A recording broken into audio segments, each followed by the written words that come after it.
shamba. Leo mimi sijalewa na bado una raha. Andrew, adui mkubwa wa familia hii, anaichukia. Nini mnapigania? Shamba. Toka mbele yangu wewe. Pesa zetu bwana. Hauogopi Mungu, hauogopi shetani. Congratulations Dina. Maza, wanga kumadaktari anadanganya. Kwa Josh, kilichosalia ni mzigo mkubwa zaidi kielimu kama atafaulu kujiunga na chuo na kimaisha. Je, atatoboa?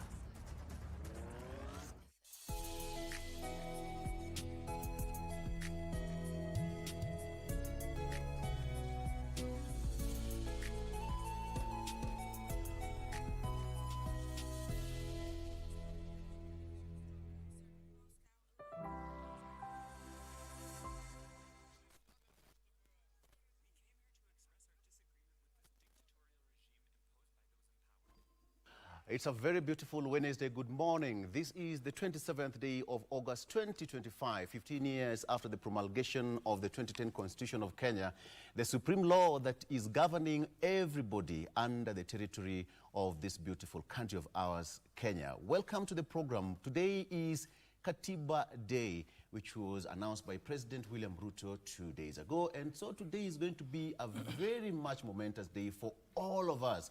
Just taking stock on what are some of the hits and misses that we as a country have achieved and somewhat missed in the fight against the new constitution, and actually how to enhance it and make it better. There are so many places in that constitution that still need to be fixed, and that is still work in progress. My name is Victor Law. You can find me at Victor Law at KBC Channel 1. GMK is right on air, and we are full house, starting with Vivian. Vivian, good morning. Good morning, Victor, and a very good morning to each and every one of you who is tuned in on the show on this 27th day of August. As Victor has said, it is exactly 15 years since the promulgation of the 2010 Constitution that happened at the Uhuru Park, whereby the late President Mwai Kibaki signed the Constitution that is now used to govern this beautiful country of ours. And as it is a day that has been set aside to just get to know the in-depth of the Constitution, that is the Constitution of the year 2010. Today, right here on Good Morning Kenya, it will be all about that. We will be coming to the streets, so we will be interacting with you just to get to understand how you felt the impact of the Constitution, of the 2010 Constitution. So if we happen to meet in the streets and ask you for your views, do not run away. We are coming. Good morning, Mike. Good morning, Vivian and team, and to everyone who is watching KBC Channel 1. This is Good Morning Kenya, and today, as it has been put, it's all about the Constitution, the 2010 Constitution, 15 years later.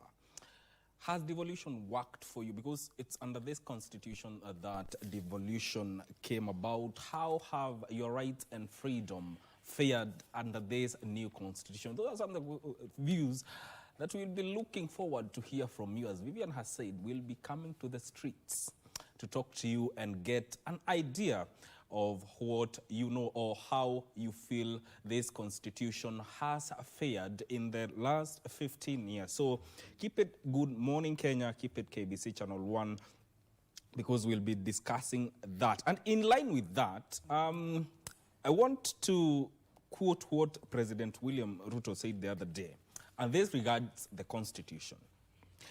It's befitting for the people of Kenya to commemorate this day as a reminder of our collective duty to obey, preserve, protect, and implement the Constitution. It is befitting for the people of Kenya to commemorate this day as a reminder of our collective duty to obey, preserve, protect, and implement the Constitution. Those are words by President William Ruto. Victor? It was one of those documents that actually, that was a very powerful quote there from our motherland. That's exactly a very good one.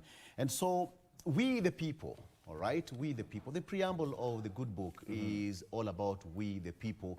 And today it's all about talking about what are some of the powers and privileges and how we need to take care of that. As Wanjiko That word Wanjiko was coined during the constitution making process, Wanjiko. And so today, again, we'll be having public views from Mombasa, from Kisumu, from Nairobi here. Let's just keep in touch and tell us, how do you feel? And what is your view on the 2010 Constitution 15 years later? What are some of the things that you would want to be amended? Remember, the aspect of public participation is fully entrenched in the Constitution. And so you, as Wanjiko, you have a voice. That is going to be our discussion. From now, it's going to be an amazing discussion. My guest today is Honorable Francis Mwangangi, Deputy Governor of Machakos County, will be here. Honorable Lady Justice retired Dr. Nancy Baraza, former Deputy Chief Justice, and Honorable Bill Okero, former Senator of Mandera, will be here. We are having an apology from Honorable Judith Pareno, who is the PS State for Justice, Human Rights and Constitutional Affairs. She has an emergency to attend to. Remember, today is being Katiba Day, and this falls squarely in her docket, and that is why she is not here. So she is requested to be excused for this particular event that is going to be marked somewhere else. Apology accepted. Nevertheless, the show has to go on. As I wait for them to be in the streets of Nairobi. Yeah. Streets za Kanairo. It is going to be a good one. I cannot wait to get to Munenda interact streets. with the people one-on-one. Mike na Vivian, Munenda streets. Yes. Okay. Okay, all right. Sasa, unajua, I don't know what kind of streets you're talking about, but yes, we'll be in the streets of Nairobi. Check if people are reading the Katiba. Yeah. People understand the Constitution. yes. And not Vivian, even what do you think? No, I'm just talking about the streets of Nairobi CBD. That's what I'm thinking about. It's very cold. No. remember. Mike, it's What very cold. were you thinking, Victor? What were you thinking? No, I'm just saying that they are going to the streets. But we are. I get what you're insinuating. And I know my viewers also getting what you're insinuating, but get that's the not views. what we're talking about. Yeah. Amazing, amazing. Okay. All right. So, Vivian, let me just ask you, starting with this one. When the Constitution say "we the people," what does that really ring? Does it really ring a bell in your head? We the people. I mean, the 2010 Constitution really has the people in mind. It really had the people in mind, and it was all about inclusivity as well as just ensuring that we as the people have the powers to do a lot of things.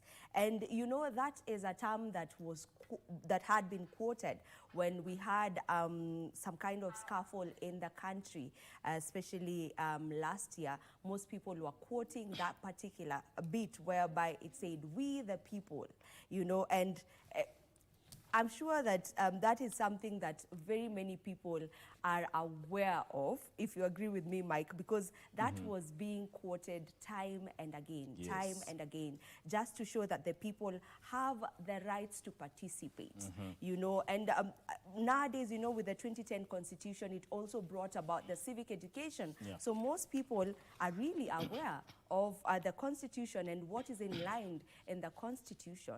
Yeah. Exactly. And to me, when you say, when that phrase is used, we the people, I think it also speaks to an individual Kenyan that he has a role to play in nation building. Wherever you are, at whatever position, at whatever status in life, you have a role to play in building the nation, be it in matters to do with leadership, be it to do with development, matters to do with devolution. You have a role to play. In as much as we talk about we the people, it narrows down to you as an individual Kenyan. How or what role are you playing to build the nation and to enhance and advance the rule of law? Yes. Yeah. And it also gives us the power, I mean, the expanded civic liberties that we enjoy as a country. When we talk about, well, we the people, that this Constitution, the people come first. Yes. Yeah. All right? Any other institution is second. And therefore, that's why even in the Constitution that we may exercise our democratic right directly. Yes. All right? Yes. Or, so any other form of representation is secondary to our own representation. So we can represent ourselves. Yes. All right? Another person, elected leaders, appointed, can just exercise that power that we give them, because all of us cannot be in parliament. Exactly. So we get one person to represent us. Absolutely. And I think we the people, we are a very strong nation. We have come so far. Before that, we were operating on the 1963 Constitution, which to some extent was not giving us a lot of leeways and freedoms that we enjoy today. But since then, I am so sure the late President Mwai Kibaki, the likes of Kofi Annan, the likes of eminent personnel of Africa who came to Uhuru Park on that day, and even during the process of making this constitution, are very happy at just how far we've come as a nation. Yes. But that is not all. Some people say that the constitution that we have today is on tests. All right? We have got several clauses that have never been touched in the constitution. And at what point are they going to be exercised and to be put in use? I mean, we just have so much to talk about. And talk of constitution, this is our question of the day.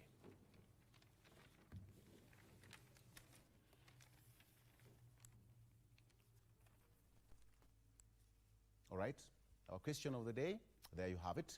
So question of the day is, how has the 2010 Constitution shaped your life? How has the 2010 Constitution shaped your life? How has the 2010 Constitution of Kenya shaped your life? You can talk to us at KBC Channel 1, at Victor Law, at Vivian Degwa. and at M. Migwi on X. very good. How has the 2010 Constitution shaped your life? That is the question of the day. Okay, so I will have to release them and they go street. They do whatever they can do for street. Why? Mike, be good. Yes. Oh, we are going to the streets, by the way. We are coming. Actually, after this, tunatoka hapa Yeah. tunaingia mtaa. Yeah, hapo kona hizi kidogo. So if you see Mike, if you see Vivian, please talk to them, ask them, talk to them and give us your views. It is your time to talk to power. Yes. All right, talk to power. What do you think? It's the kind of freedom that we are enjoying today, you know, the freedom of expression, which is quite strong on us today. Absolutely. All right? Absolutely. Okay. So see you on the other side. See you on this other side. Let me do this. Mike, Yes. you want to say Gwaheri? I want to say? You want to say Gwaheri? And I'm not saying Kwaheri. I'm coming back. Oh, very good. Hey, I'm coming back. Let me start with the front page of the Daily Nation as we do this. Very good. The front page of the Daily Nation is 15 years of promise and hope. Basically, that is what I have on the front page of the Daily Nation. 15 years of promise and hope.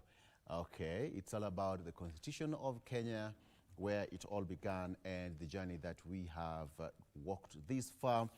The story on the front page of the Daily Nation is that numerous attempts to amend the Supreme Law have failed, with the latest campaign underway. Okay, and now that 2010 Constitution was promulgated, and of course there's some of the hits. One of them is devolution, public participation, which is quite important. There is the judicial independence as well as a Bill of Rights, which all of us are enjoying as at now. And some, again, on the hits, the misses, is state repression. To them, there is a brutal government crackdown to silence critics, including extrajudicial killings and abductions after youth uprising, as well as compromised parliament, corruption, and defiance of court orders. Some of the things that are just giving, that's some of the clawbacks on the Constitution of Kenya. And devolution, so many counties have actually collectively received over 3.6 trillion shillings since 2013 to fund the development at the grassroots level.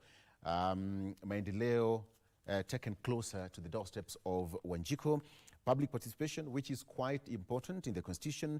The voice of citizens is increasingly central to laws and policies, with sanctions for violation. And finally, according to the Daily Nation, what are some of the hits is the Bill of Rights, which is one of the biggest landmarks, if you ask me, that cases on housing, labor, gender, and of course, association promoting freedoms for quote-unquote ordinary Kenyans. Of course, no, there's no ordinary Kenyan, for all Kenyans, and that is Wanjiko, as it was coined in the Constitution of Kenya. In 2010 constitution, of course, Kenyans adopted a new constitution after its overwhelming approval in a referendum, bringing to an end a 2-decade-long struggle for reforms. While also progress is evident today, challenges persist. That is what I have here on the Daily Nation. All right, Nairobi MCS plot to impeach Sakaja and his deputy. Still waiting for that. Is still work in progress. It's a lot of work there. On the inner pages, His Highness the Aga Khan receives a high civilian honor. Science Pact. President William Ruto yesterday conferred the chairman of the Aga Khan Development Network with the honor of Chief of the Order of the Golden Heart. That is CGH. He came visiting and calling at the State House in Nairobi. So this is what I have here. We the people, how the Constitution placed power in Wanjiku. And of course, public participation was entrenched in the 2010 Constitution, and now it became mandatory for budget approvals and other policy formulations. Remember, we've had so many court injunctions when certain amendments and procedures were challenged the court of law because of lack of public participation, which is one of the vital backbone of this constitution. And so that is described as one of the most progressive frameworks in the world. That is the document ushered in sweeping reforms that place citizens' participation at the heart of decision-making in the country. And during that day, President Mwai Kibaki accompanied Uhuru Park was something else, something else. The expansion of democratic spaces that we are enjoying today is as a result of that. We will be taking a look at so many of that when it comes to taming the presidency, the hits and misses, as well as the Supreme Court, 13 years of reshaping the legal terrain of that and how so far it has been. The independence of the independent commissions. We have got the judiciary, legislature, and all that. The road to choose. I mean, it's just so much that we really want to talk about here in the Good Morning Kenya. Okay. So again, very quickly, counties reject directive to absorb 7,414 UHC medics. According to the governors, they say that resources must be made available before they absorb the staff. So there is no resources, according to Tharaka Nithi Governor and Council of Governors Health Committee Chairperson Mudhomi Njuki, who said that they need resources before making any move. Okay, very quickly. On the inner pages, let's just go back to the inside page where Nairobi MCs are now plotting to impeach Sakaja and his deputy, James Mushiri. That is still the county assembly members accuse governor of sidelining them. How is that going to pan out is a matter of wait and see. Remember, another governor facing impeachment before the Senate is Kericho Governor Mutai. Why reality check awaits rebel MPs in Raila Ruto camps? That is on the front page of the Star newspaper. Why reality check awaits rebel MPs in Raila Ruto camps? Okay, we have got so many of them here. They are buoyed by unprecedented clamor for good governance from Gen Z. Okay, that is what I have here. Game of musical chairs at Ministry of Health as another scam rocks SHA. Okay, we are still grappling, and of course, the Cabinet Secretary, that is Aden Duale, gazetted a number of health facilities that have been flagged because of fraudulent use of the SHA and, and embezzlement of public funds fraudulently. That is what I have here. And again, Kericho Governor now bets on luck, files fresh objections in as far as his impeachment case is concerned. Mutai, accused of abuse of office and gross misconduct, is now filing another objections to his impeachment. Okay, that is what I have here on the inner pages of the Star newspaper. The Anglo-leasing case is still here with us, where court declines to hold trial. Ruling follows an application by the Kamani brothers. Again, allow me to take you back slightly, a page back. Why reality check awaits rebel legislators in Ruto Raila camps? The Kenya Moja side, who are now opposed to the government and the united opposition, are now saying that, yeah, they are up to task to challenge the powers that may be. All right.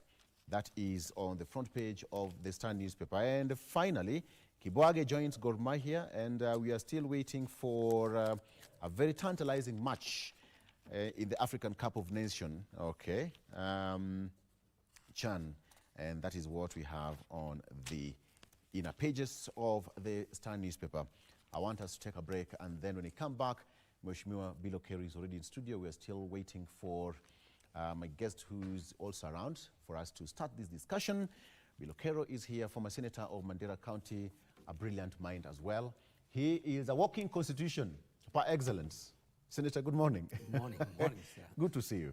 Thank you. Karibu sana. Asante. We are taking a break, and when we come back, we are getting our discussion, Katiba at 15. Stay with us.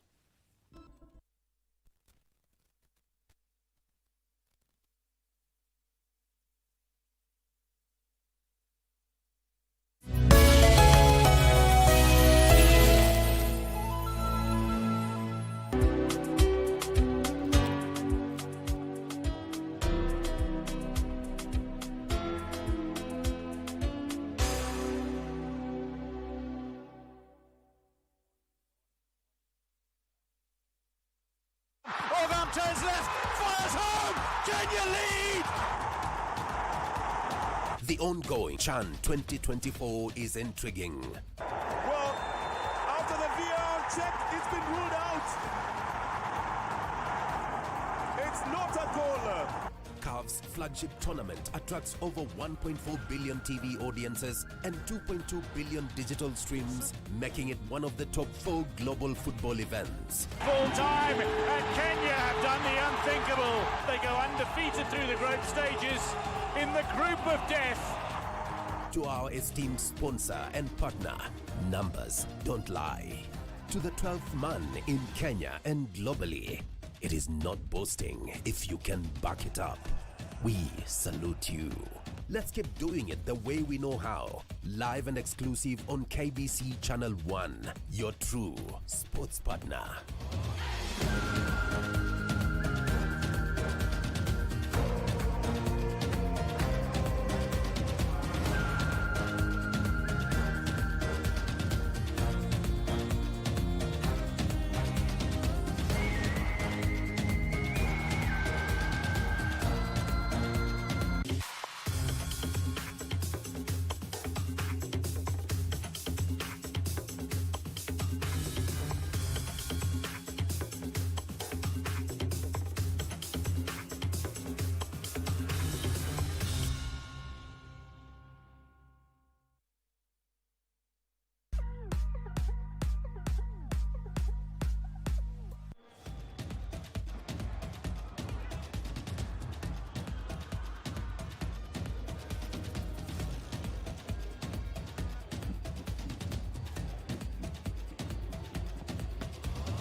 Mohamed Abuja claims the man of the match accolades.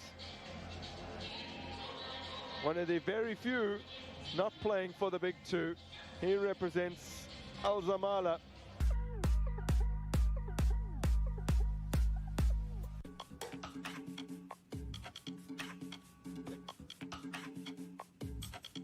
We are real people who give real care. Visit www.definiteassurance.com or email info@definiteassurance.com for more information, or contact 0708-247-247 or 0788-247-247. Definite Assurance. You are definitely covered. J. Ukonao.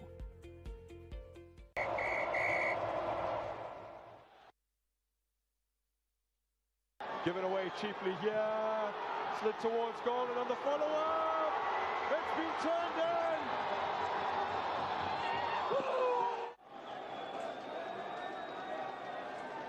Now it's a blind pass played. It might go down as a Gezala own goal.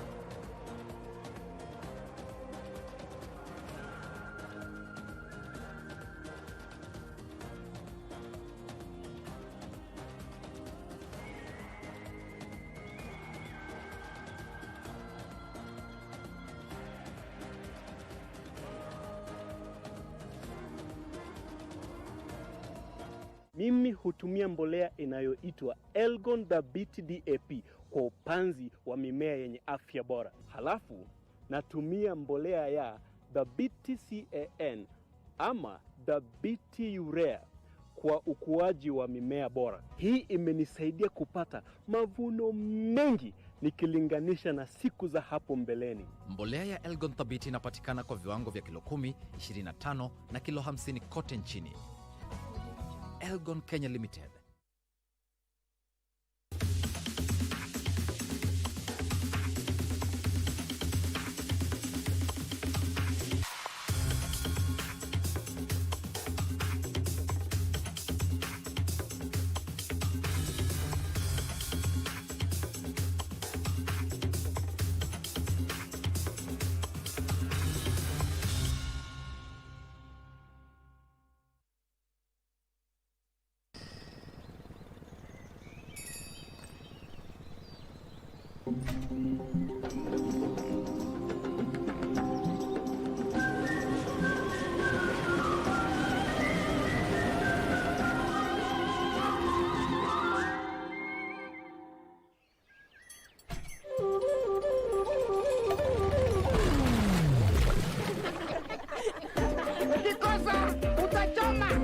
Introducing Duracoat Aqua Declension, Kenya's first teethable waterproofing paint.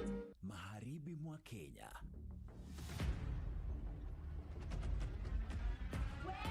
Maisha ya familia moja maskini yanaelea kwenye ukingo wa taabu. Umetoa wapi hizi pesa? Dadi, umeiba.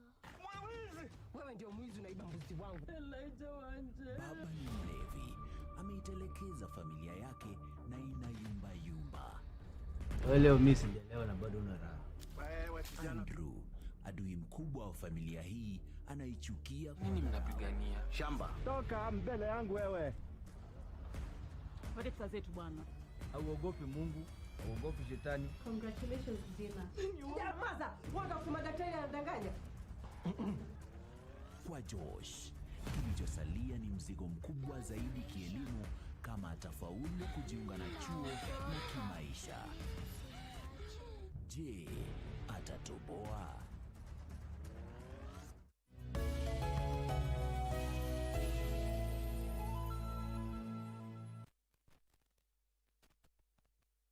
And welcome back. It's now 10 minutes past 7 a.m. How are you doing? The question of the day that I still want to remind you is, how has the Constitution of Kenya 2010, there you go, how has the 2010 Constitution shaped your life?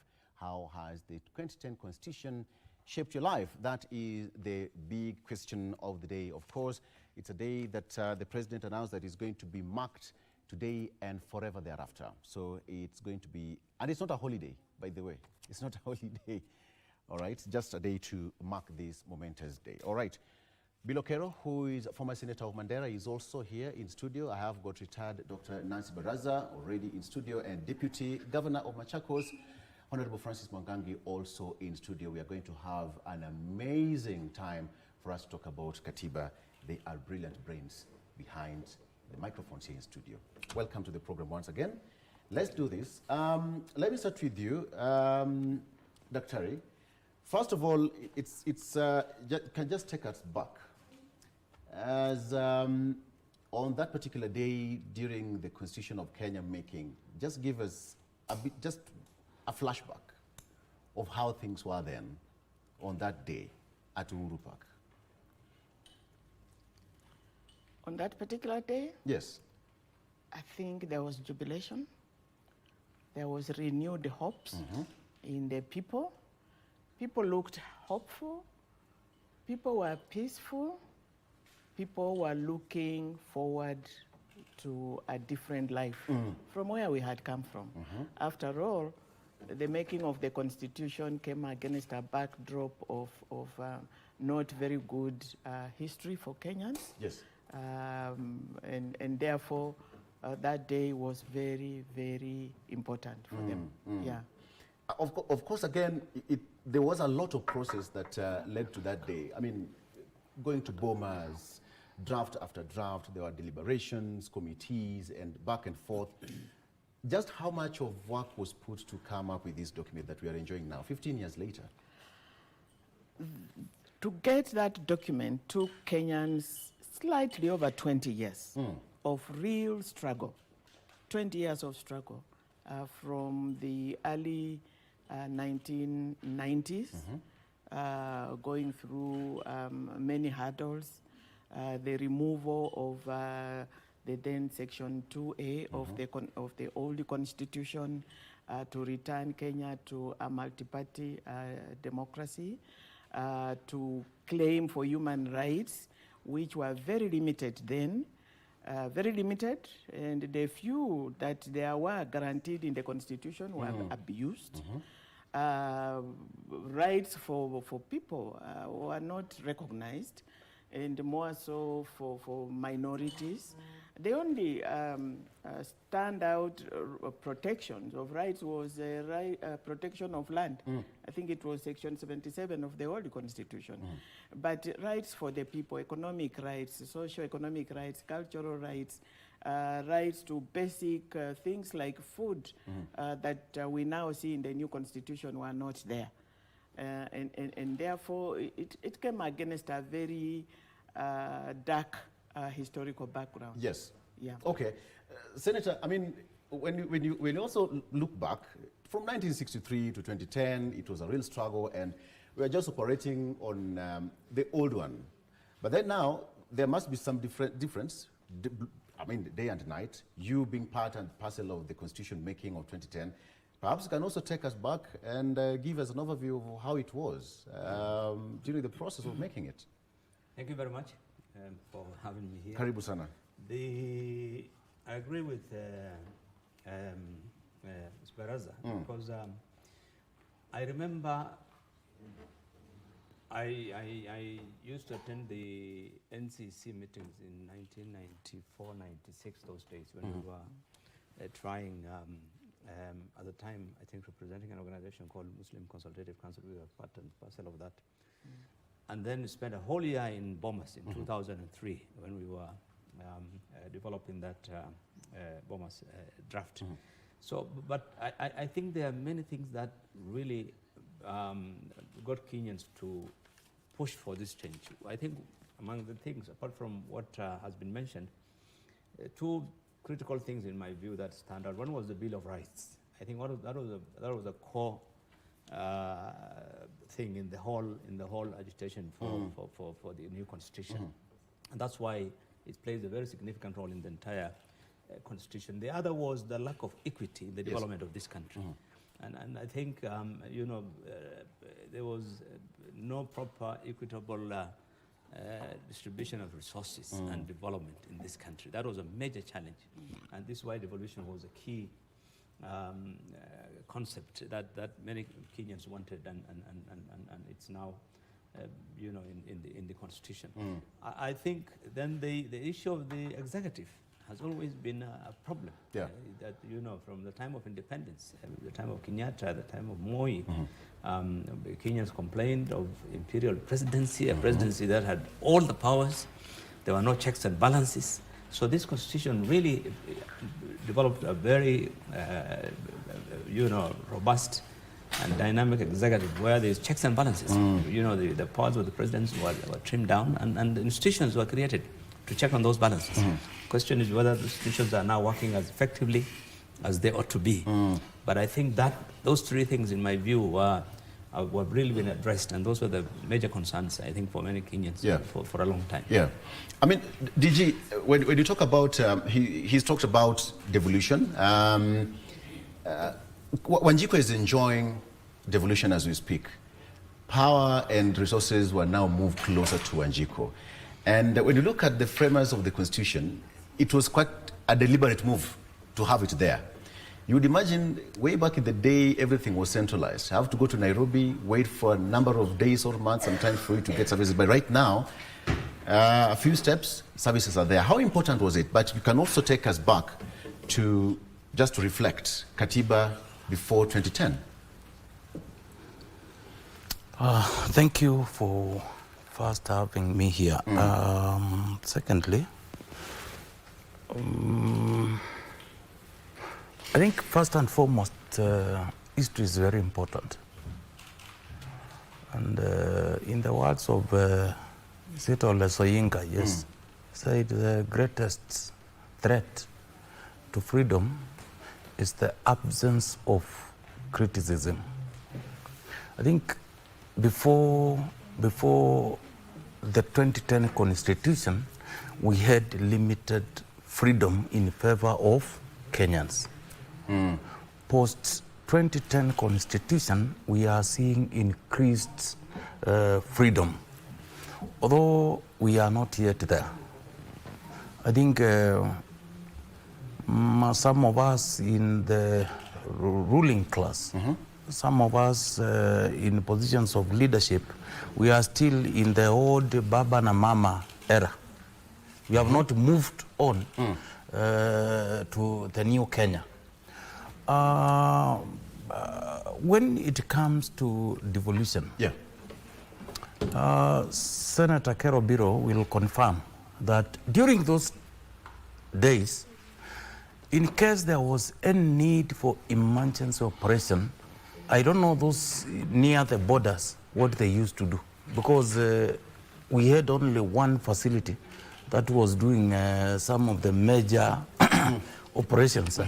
That was KNH. So under the 2010 Constitution, we are seeing a lot of devolved decision making, a lot of devolved resources, although not a lot. We political class, we are very good in deceiving and cheating Kenyans. But once you are there, you start executing your private agenda, your personal agenda, as opposed to what you promised Kenyans. So I think we are seeing a lot of transformation on many areas at the countryside, courtesy of devolution as a result of this document 2010 Constitution. Yes. Daktari, when you hear the word "we the people," what does it really mean? We the people means we the ordinary people. Yes. This Katiba is for all of us, and more so the ordinary Kenyans. And we crafted it, we came up with "we the people" because it captures the spirit, the aspiration of the ordinary Kenyan people. And we look through all those provisions of the Constitution. They have Wanjiku in mind. If you look at devolution, as Mheshimiwa says, it had Wanjiku in mind, that the resources would be devolved to the lowest level of governance, that services would be devolved to the lowest level of governance, so that Wanjiku participates in decision making and also can benefit from the resources of the state. If you look at the Bill of Rights, which I was very privileged to chair and chaperone, it has Wanjiku in mind. You look at the socio-economic rights under Article 43, they have Wanjiku in mind. Right to food, right to water, right to shelter, right to education, right to health, right to all those ones. We had Wanjiku in mind. Look at public finance, how we manage our public finances. It's because we had Wanjiku in mind. If you do not prudently manage your public finances, then the services to Wanjiku will not happen. Then the right guaranteed under the Bill of Rights will not happen. Look at Chapter 6. When we are talking about integrity, issues of integrity, and I keep saying our Katiba is not just a legal document. It is a moral document. It looks at everybody. It has a lot of morality in it. So that you look at Chapter 6, if you are taking crooks to manage your finances, that is going to impact Wanjiku. You take crooks to be at the heart of governance, then you sabotage the very dream of Wanjiku. And this is what is happening. This is what is happening. Chapter 6 has been almost thrown out of the window. And we are getting problems. But we the people, it's because the Katiba was captured the spirit, the aspirations. Yeah. They lived the lives of the Kenyan So which people. means this constitution is basically for Wanjiku. The drafters, the crafters, you had Wanjiku in mind from the word go. Yes, we did. And we didn't sit in a corner to craft the constitution. We went around the country for 5 years. We were doing the Katiba. I was in the Yashpal Kai Commission. Yeah. And it took us almost 5 years. And we reached every village in this country. And the views that you see in the constitution are Wanjiku's views. Not very many bourgeoisie class stand up to give us views. Yeah. Wanjiku made sure they gave their views. And so it captures the spirit of the Kenyan ordinary people who suffered under a bad constitution. Yes. Senator, the word "we the people," does it really still have some weight? Yeah. As it was meant to be? Because is Wanjiku given that power to exercise whatever is in that book from the first chapter to the last one? You see, let me read two lines of that, "we the people." Exactly. One of them is, it says, "We the people of Kenya, proud of our ethnic, cultural, and religious diversity, and determined to live in peace and unity." And the second one that I want to again emphasize is that exercising our sovereign and inalienable right to determine the form of governance we want. So the main thing really about the "we the people" is we are the ones who decided what type of governance we want. And so the rest of the document is about that structure of governance which we the people decided to have. And I think it is benefiting Kenya. If you look at it in two, let me just take two examples. One is public participation. These days everywhere, whether it's in the county or in Nairobi, you can walk to the court and say, look, and that law. And that is Uhuru Park. Even as you talk about that, Senator, that is Uhuru Park. Yeah. Yes. Yeah. You see the excitement? Exactly. That was the day of the promulgation of the new constitution. Yes. Yeah. And that is the late President Mwai Kibaki. Yes. And because this is the only constitution we actually took part in terms of formulating and writing, because the other one was done, around the time of independence. But this one, every Kenyan was involved, like Nancy said. So the excitement, apart from the Uhuru Park, it was everywhere on the TV, and the whole country was. So it was a public holiday, as a matter of fact, and the whole country was. So public participation, an example I'll give you, where today there's nothing that can be done in terms of legislation, in terms of policy, in terms of programs, without Wanjiku giving her input. And this right is being protected by the courts so much. The second is the freedom to challenge the executive. You find Kenyans going to court on everything. Policies of the governments, decisions of the governments being challenged, being stopped by the courts because they do not, because they have been challenged or because they do not, conform to the law or to the constitution. So I think yes, to a large extent, we the people, the Wanjiku, they are taking. They're getting the benefits of the constitution. Of the constitution. And of course, we know with the people, when you look at devolution, you are the people who are actually, every moment you are with the same Wanjiku. There's no decision you can make at the county levels without involving Wanjiku. Otherwise, you'll end up in court the way Senator here says. But how important is that word to you? When you listen to that word, we the people, as a custodian of this constitution, probably 001, as a county boss? We the people, I think it is us Kenyans. But we the people also means many things to many people. I think in Kenya today, we the people, if you ask that question out here, you will be given all manner of definitions. But in essence, we the people, we Kenyans. Yes. I'm not sure of ideally what the senator is saying is what actually is supposed to be happening. There is nothing for us without us. Meaning, anything you do as long as it is touching on the public, you need to engage them. You need to have you have to go ahead and get their input. You need to listen to what they are saying. We have had so many judicial rulings against many laws that sometimes are passed without properly getting the views of the public on board.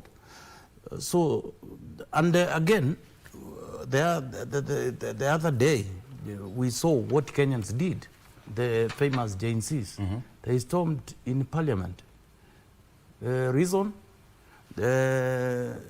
Somebody went across the country collecting the views about the finance bill. But as usual, as I was telling you, we serve private interests. They decided to do their own things. So what did they do? Kenyans stormed the parliament.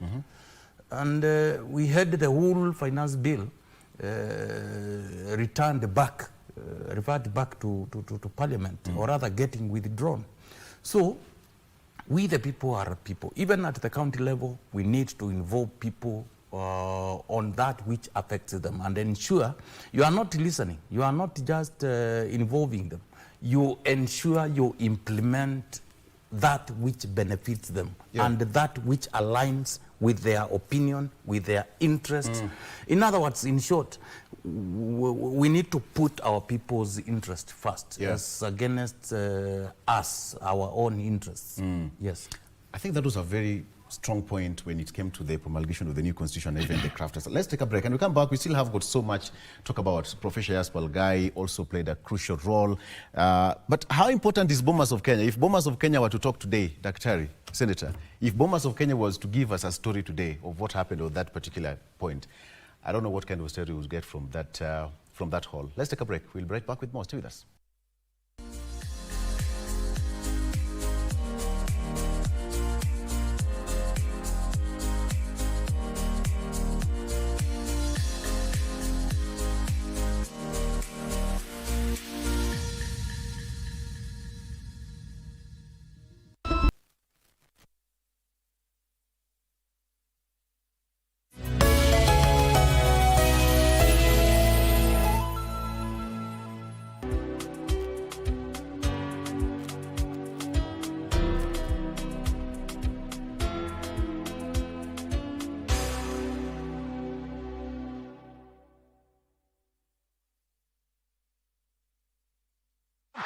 Turns left, fires home!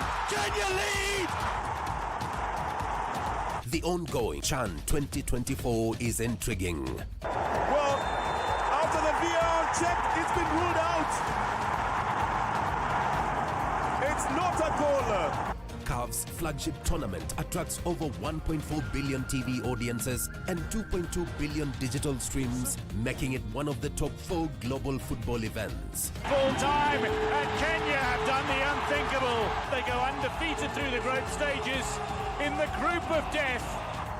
To our esteemed sponsor and partner, numbers don't lie.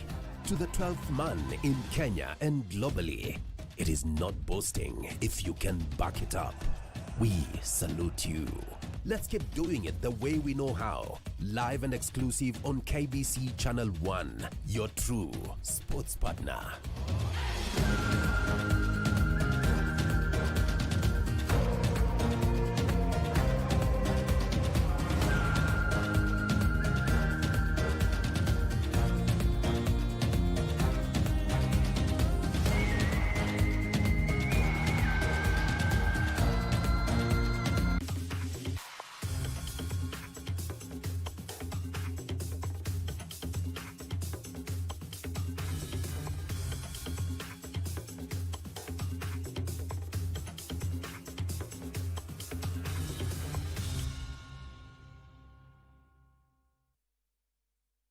Meet the experts who empower you with competent skills at craft, certificate, and diploma level. Sensei Institute of Technology. My skills, my future.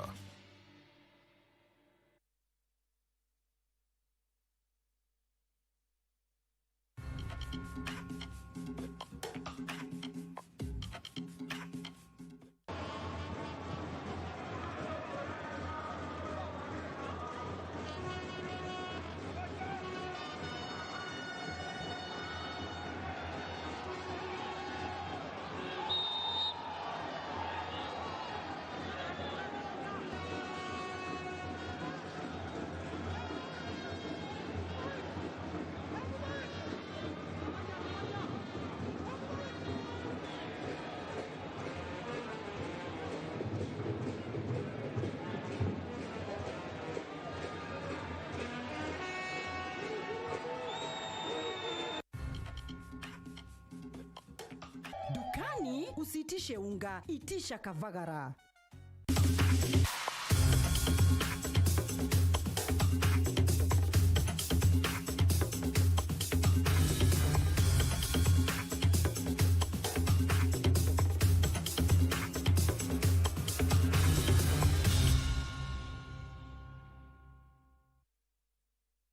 Meet the experts who empower you with competent skills at craft, certificate, and diploma level. Sensei Institute of Technology. My skills, my future.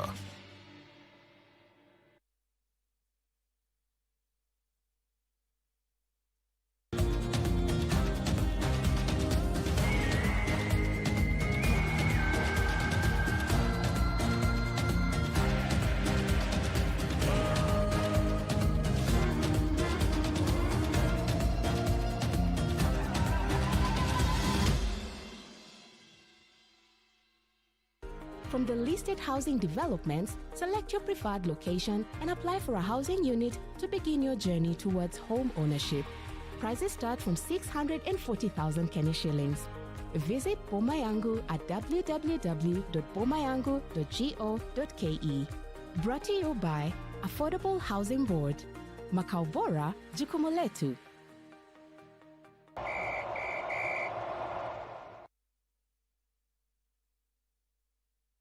Kochari ako sawa, kochari anafanya mambo yake, vijana wamejiprove, wanajua ball.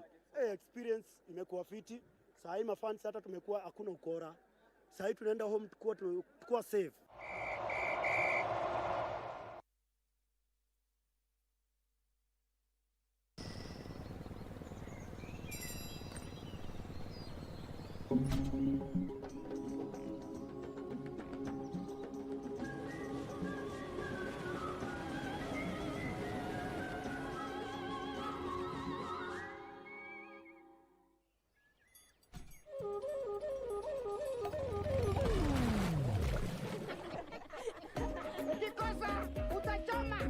Introducing Duracoat Aquatec Credential, Kenya's first tintable waterproofing paint. Ladies and gentlemen, the stage is set for Chan 2024. Please watch out for every thrilling goal, every breathtaking moment on our radio stations, on our TV platform, and all on our social media pages. Chan iko KBC. Kila mwisho wa juma magharibi mwa Kenya.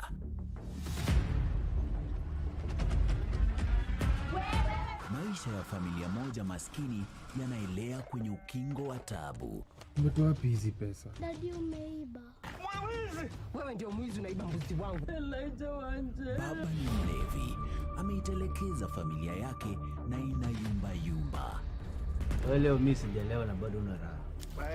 Andrew, adui mkubwa wa familia hii, anaichukia. Nini mnapigania? Shamba. Toka mbele yangu wewe. Pesa zetu bwana. Hauogopi Mungu, hauogopi shetani. Congratulations Dina. Nyamaza, wanga kusema daktari anadanganya. Kwa Josh, kilichosalia ni mzigo mkubwa zaidi kielimu kama atafaulu kujiunga na chuo na kimaisha. Je, atatoboa?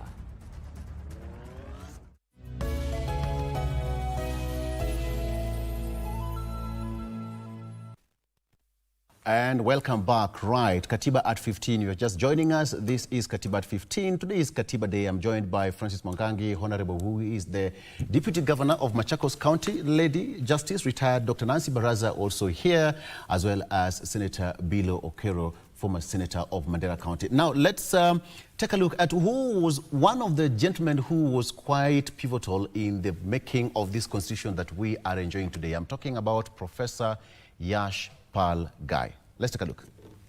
It's a very great pleasure to welcome you all to the formal inauguration of the National Constitution Conference here at the Bomas of Kenya.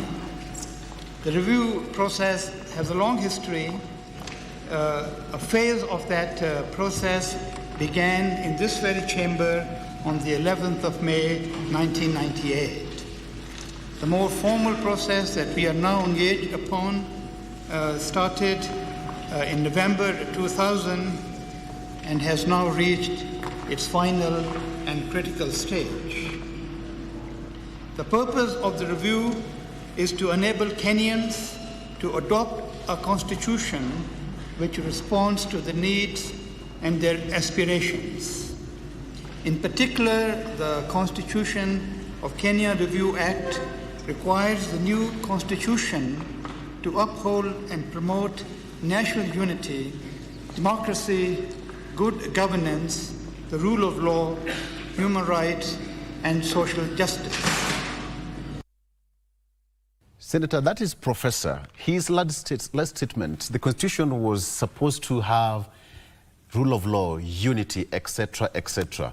Looking back at that clip, I'm so sure your life just flashed back to that particular point. You can just take it back to that clip and perhaps just explain to us what was running through the mind of Professor given that heavy task to steer that commission way back then. Yeah, I was in that hall, yes, as a member of parliament at the time. And I think it was a culmination of the several years of public participation work that CKRC had done, which ultimately ended in that national convention in Bomas, which brought together, I think, every class of Kenyans. The political class was there, the private sector was there, the ordinary Kenyans, civil society, everyone was represented. It was, you know, a mosaic of all the country, really.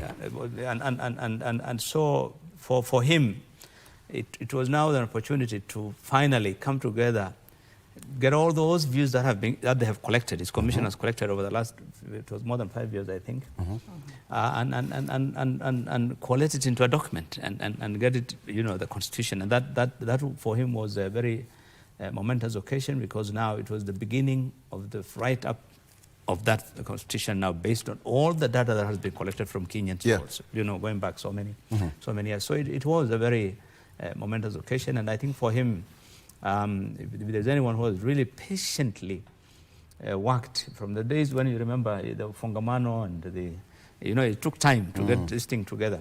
So if there's anyone who has really played a significant role in the birth of this constitution, it was Yashpagai. But have we tightened the principle of good governance in this country as it was envisioned in the constitution? You know, the good governance is a challenge in every country in this world, whether it's in the developed countries or ours. But you can't, governments always make sometimes silly mistakes, and sometimes they do it deliberately. And so to get a government, you know, all aspects of governance right, it's a progressive thing. I always believe that governance is something that we have to continuously hold government to account. It's about accountability. Good governance requires checks and balances. Those checks and balances must be done throughout. That accountability must be there throughout. So every institution must work together. So unless we do that continuously, there's no way we'll say, no, we have now achieved good governance, and, you know, our president is going to tick all the boxes. He's going to, you know, the CSs will do this. You know, it won't happen. They need to be under checks. They need to be under control. They need to be taken. You know, there has to be accountability. There has to be. It has to be a continuous process. But I think it has come a long way. I mean, you can't compare the level of accountability we have today, or the type of governance, where you can't compare it to, you know, pre-2010. It was completely a different thing. Today, Kenyans are aware. This is just mentioned about what happened last year in 2024. You remember about the bill of the Finance Act and so forth. People now are more informed. People now know about their rights, and people now want to hold the government to account. Media, the level of freedom, the level of checks, you know, the things that are happening now, you can't. This was not something that used to happen a few years ago. Oh yes, DG, good governance. I mean, this one also lies squarely, because when you look at the whole process, from the first chapter to the last one, Wanjiku is here, and the only thing that Wanjiku wants is services given to her. But the question is, good governance is also calling for accountability.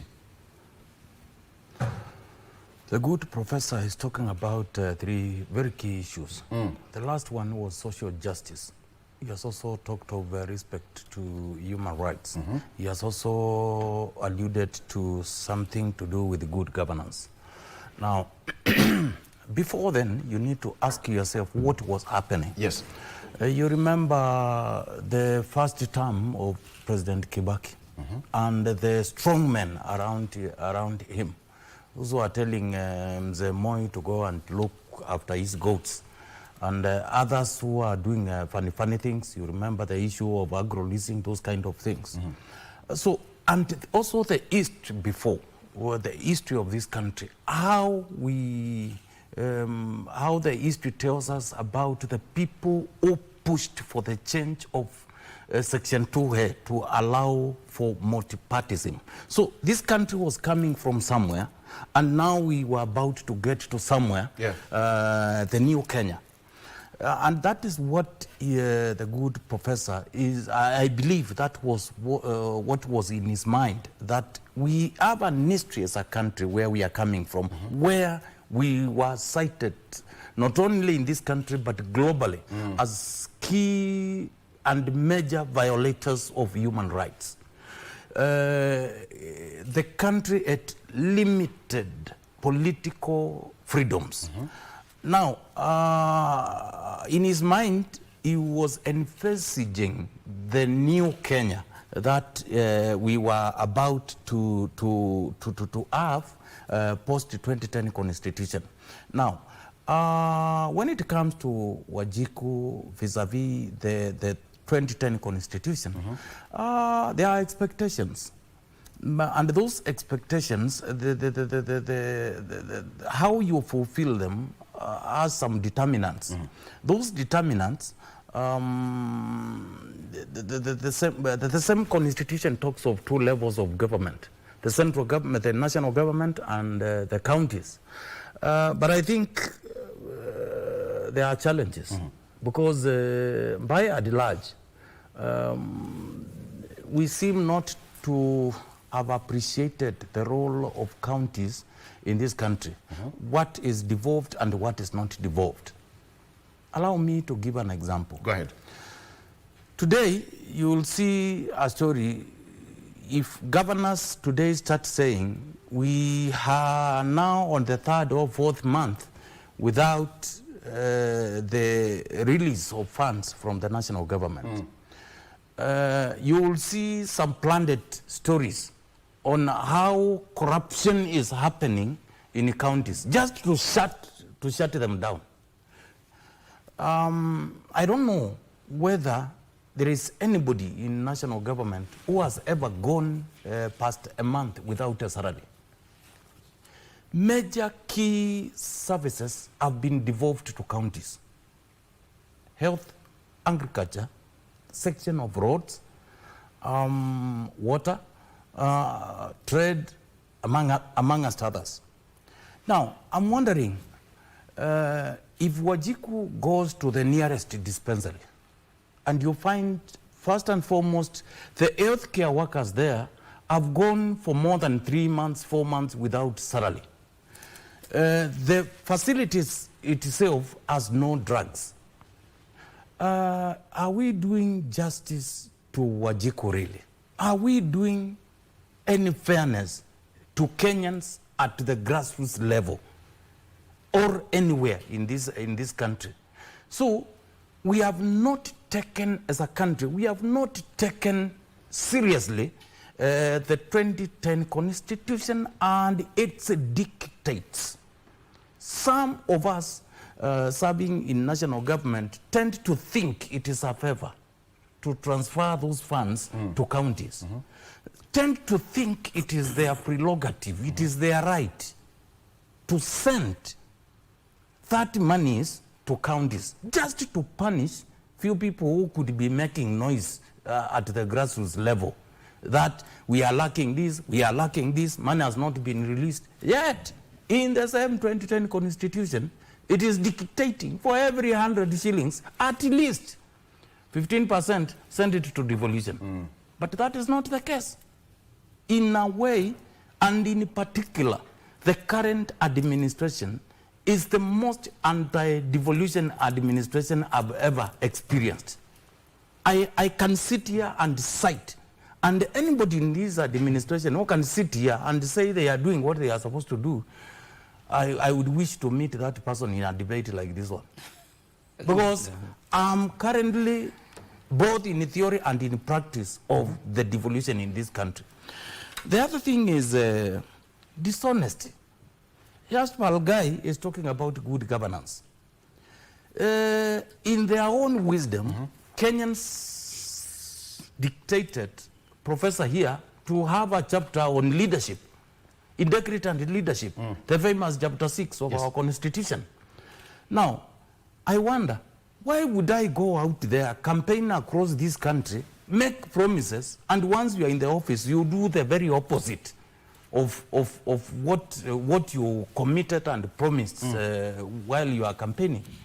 Now, look at the current structure of the leadership. I think the word we were told that when at the height of the campaigns, before the current crop of governors, the crop of MCS, crops of leadership were elected, we were told in Kenya, we were having a mongrel kind of something. You don't know who is in government or who is in the opposition. And a commitment was made. That will never happen. Instead, we will have a strong opposition to check the government. What has happened once they are in the government? Are we not seeing the key contender and the one who won now being one? One was promising 30 to 35% of the total country's collection in terms of revenue to go to devolution. The other one was saying 40 to 45% will go to devolution. Now, here we are, third year. Not only that commitment was met, but the worst thing is even the key functions and their resources are still at the national government. Okay. I mean, that calls for incoherent policy formulation when it comes to devolution, because one of the principles of devolution was to have 47 devolved units to be semi-autonomous, Daktari. But when you hear, did you cool down? I think you got that from your heart. But then when you look at how the counties were supposed to operate, the 47 counties are intertwined. County X and Y have, there's something that joins them together. Are we experiencing that? I think, first and foremost, if I may comment on Yashpal Guy. Yes. We had just, we produced a draft constitution as CKRC. And that is the one which had been, which incorporated all the views of all Kenyans. Yeah. We did the CKRC draft. And that is the one we took to the National Constitutional Conference, which he was launching there. So it contained all those virtues of good governance, of rule of law, of respect for human rights. And we were going to debate it and hopefully pass it. So he was coming from a very optimistic position that what we have labored for so long is going to be realized at that constitutional conference. If I may go to your question, we are a unitary state. We remain a unitary state. Devolution was to give us the devolved unit for the purposes of distribution of national resources, for purposes of devolving services to the people at their lowest level at the lowest level of governance. Yeah, but the Constitution is clear about which services are to be devolved and which ones are to remain at the national government. Now, when you don't devolve what is supposed to be devolved, then that is going against the Constitution. When you do not give money to the devolved unit, then that might kill the spirit or to kill devolution itself. And devolution, as Mheshimiwa has said, was central. It was at the center of people's clamor for a new constitution.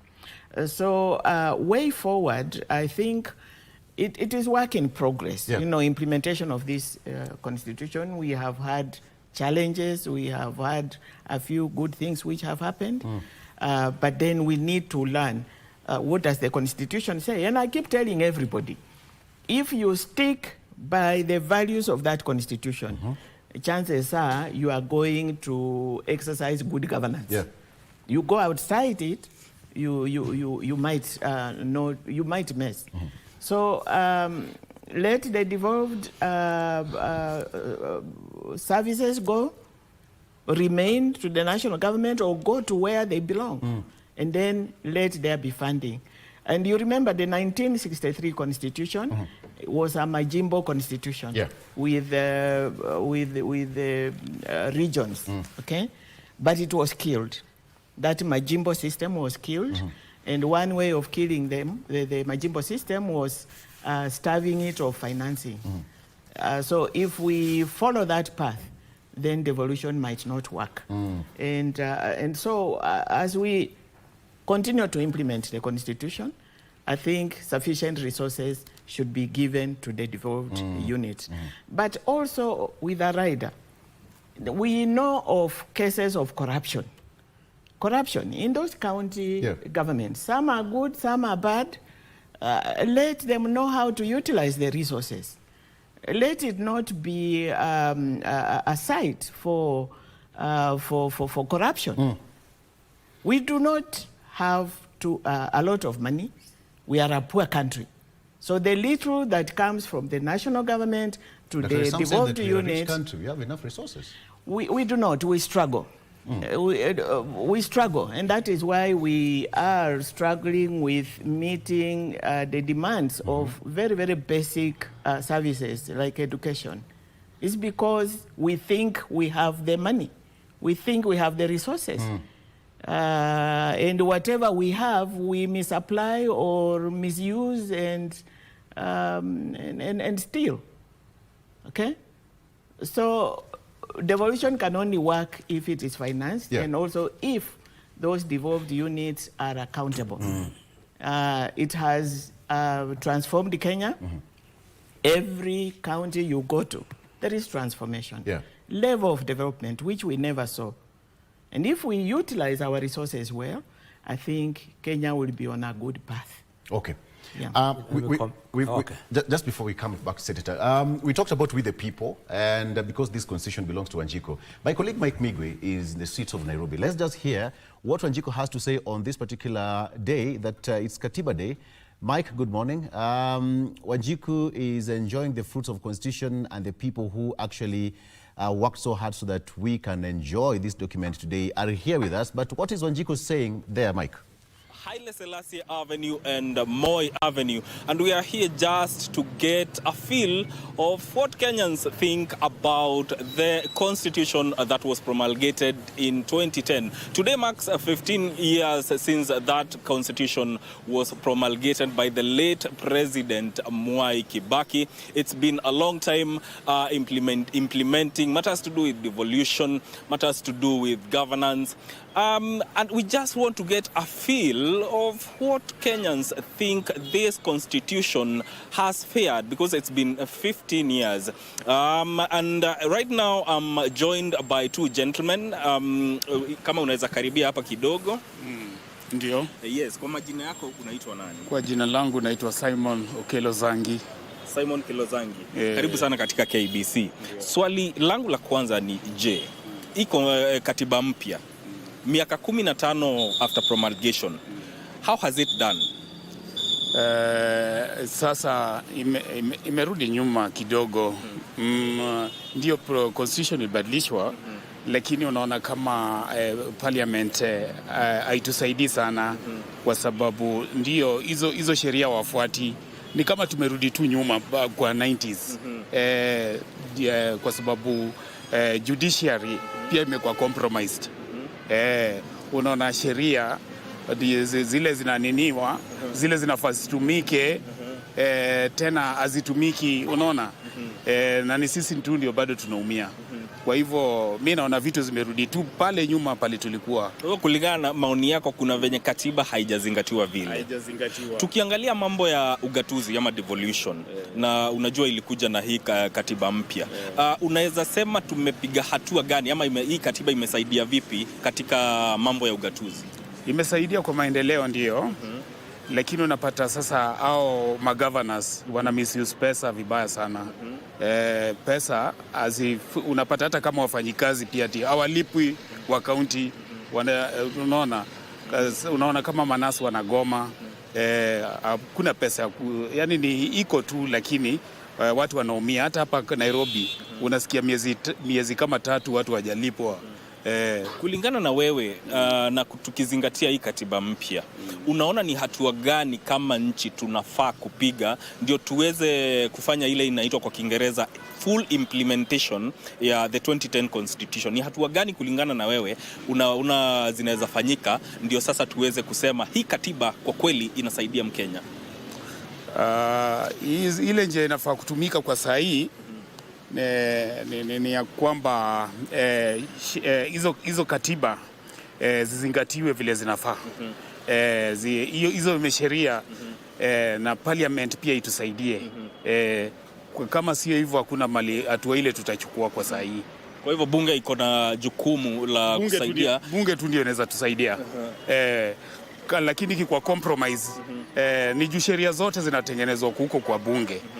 Na kama bunge unasikia saa zingine kama juzi unasikia kama Senate unasikia wanapinga ati watu walinunuliwa mamilioni, na sisi huku chini tuna watu wanaumia, unaona. Hiyo sio poa. Kulingana na wewe, nani anafaa kukuwa katika mstari wa mbele kutekeleza katiba? Ni president kwanza. Anafaa kufuata sheria ile inatakikana, alafu parliamentarians, alafu sisi huko chini ndio tufuate sheria. Asante sana kwa maoni yako. Ndio. Niko na mwananchi mwingine hapa, nataka atupe maoni yake kulingana na katiba mpya 15 years later. How has the constitution helped you?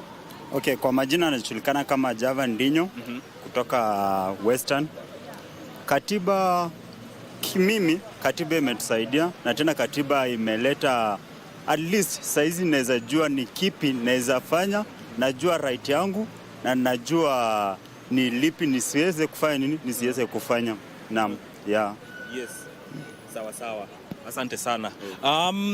Those are just the view of a few Kenyans who are talking about the constitution 15 years later. As of now, we want to take a very short break. We'll be right back with more from Kenyans and also from Victor in studio. Stay with us.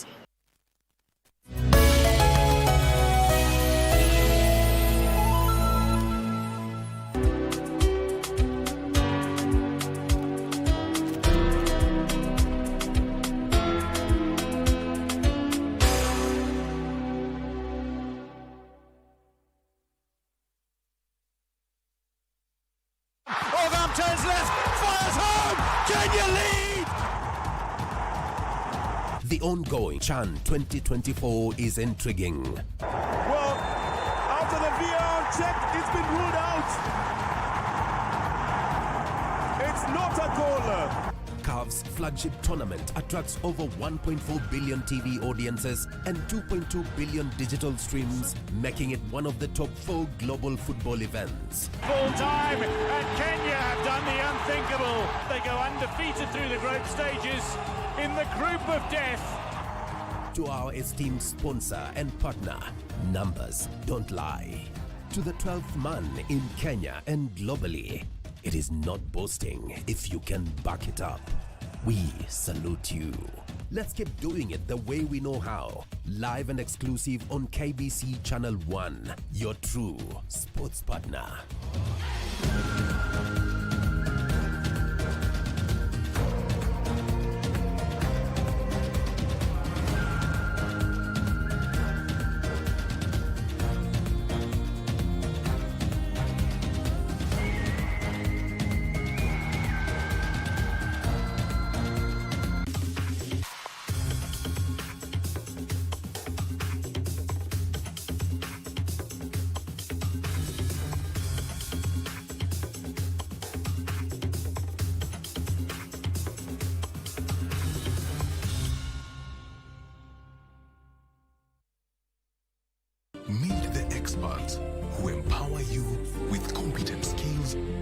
at craft, certificate and diploma level.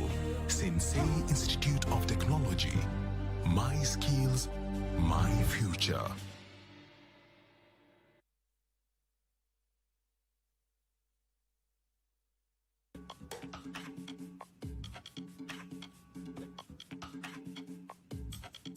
We are real people who give real care. Visit www.definiteassurance.com or email info@definiteassurance.com for more information, or contact 0708-247-247 or 0788-247-247. Definite Assurance. You are definitely covered. Je, uko nao?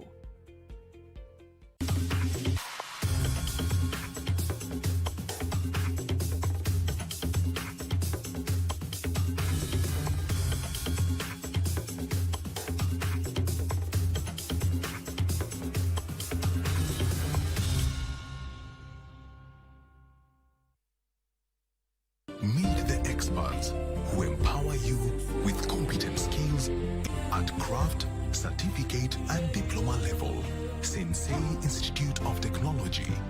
My skills, my future.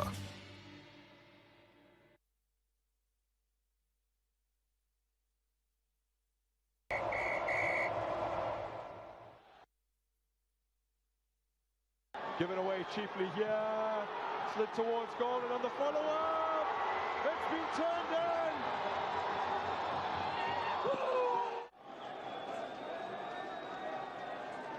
Now it's a blind pass played. It might go down as a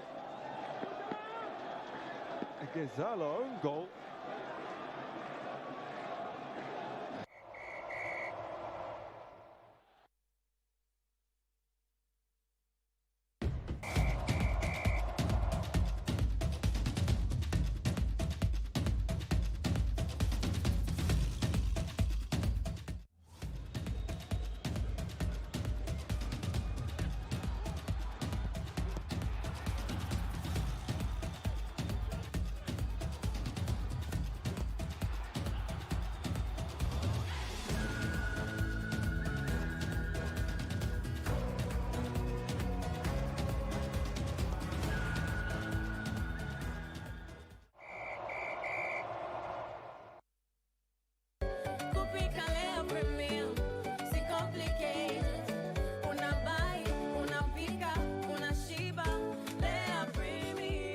Lea Premium Flour, nurturing the world. Available in a store near you.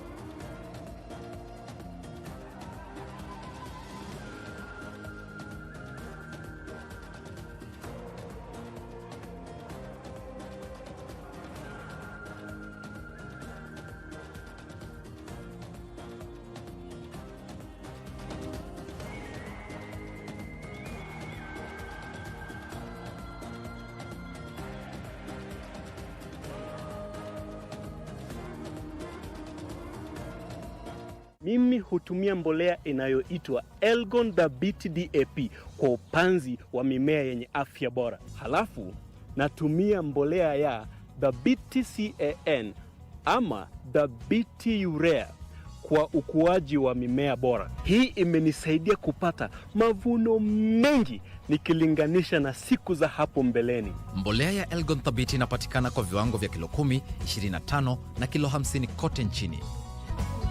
Elgon Kenya Limited. Magharibi mwa Kenya.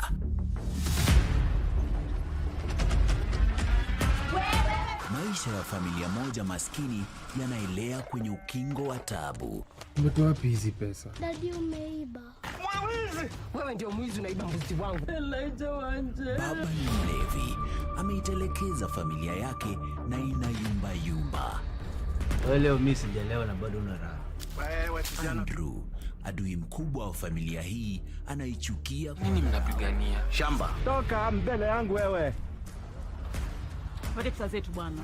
Hauogopi Mungu, hauogopi shetani. Congratulations Dima. Nyamaza! Wanda kusema daktari anadanganya. kwa Josh. Kilichosalia ni mzigo mkubwa zaidi kielimu, kama atafaulu kujiunga na chuo na kimaisha. Je, atatoboa?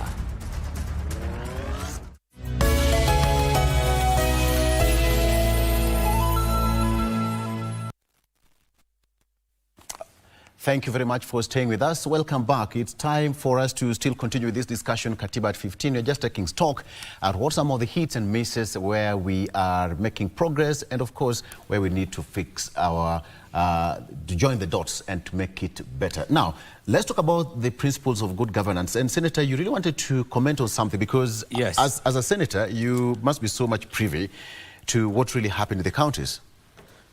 Yeah, I want to start from where the gentleman has talked about the implementation. That is the main challenge that I think many Kenyans have pointed out, and leaders have pointed out, that the failure to implement the constitution, both in letter and spirit, I think is one of the challenges that we've had in many areas. And I think this is the point that the Deputy Governor was talking about when he talked about the issue of leadership and integrity, on honesty and so forth, and also on getting funds to the county governments as required by law. Let me say this. You see, I spent a lot of time in Bomas I was the chairman of the technical working committee on the leadership and integrity chapter and the one on public finance. Now we spent a lot of time on those two chapters. And on public finance, our main focus was to ensure that resources are not dictated by Treasury, because that is where the trouble has always been. That we have CRA, the Commission on Revenue Allocation, and the Senate, you know, determining how resources should be allocated between these two levels of government. This was really a key thing that we spent a lot of time on. And today, what I think Treasury is doing to circumvent this is, after they're using Parliament, National Assembly, to a large extent, to try and get their way. But even when it has been agreed upon, the law is very clear that the money must be released without any delay.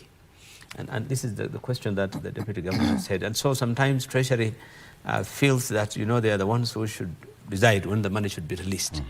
And in part, I actually blame the county governors also, because in the first two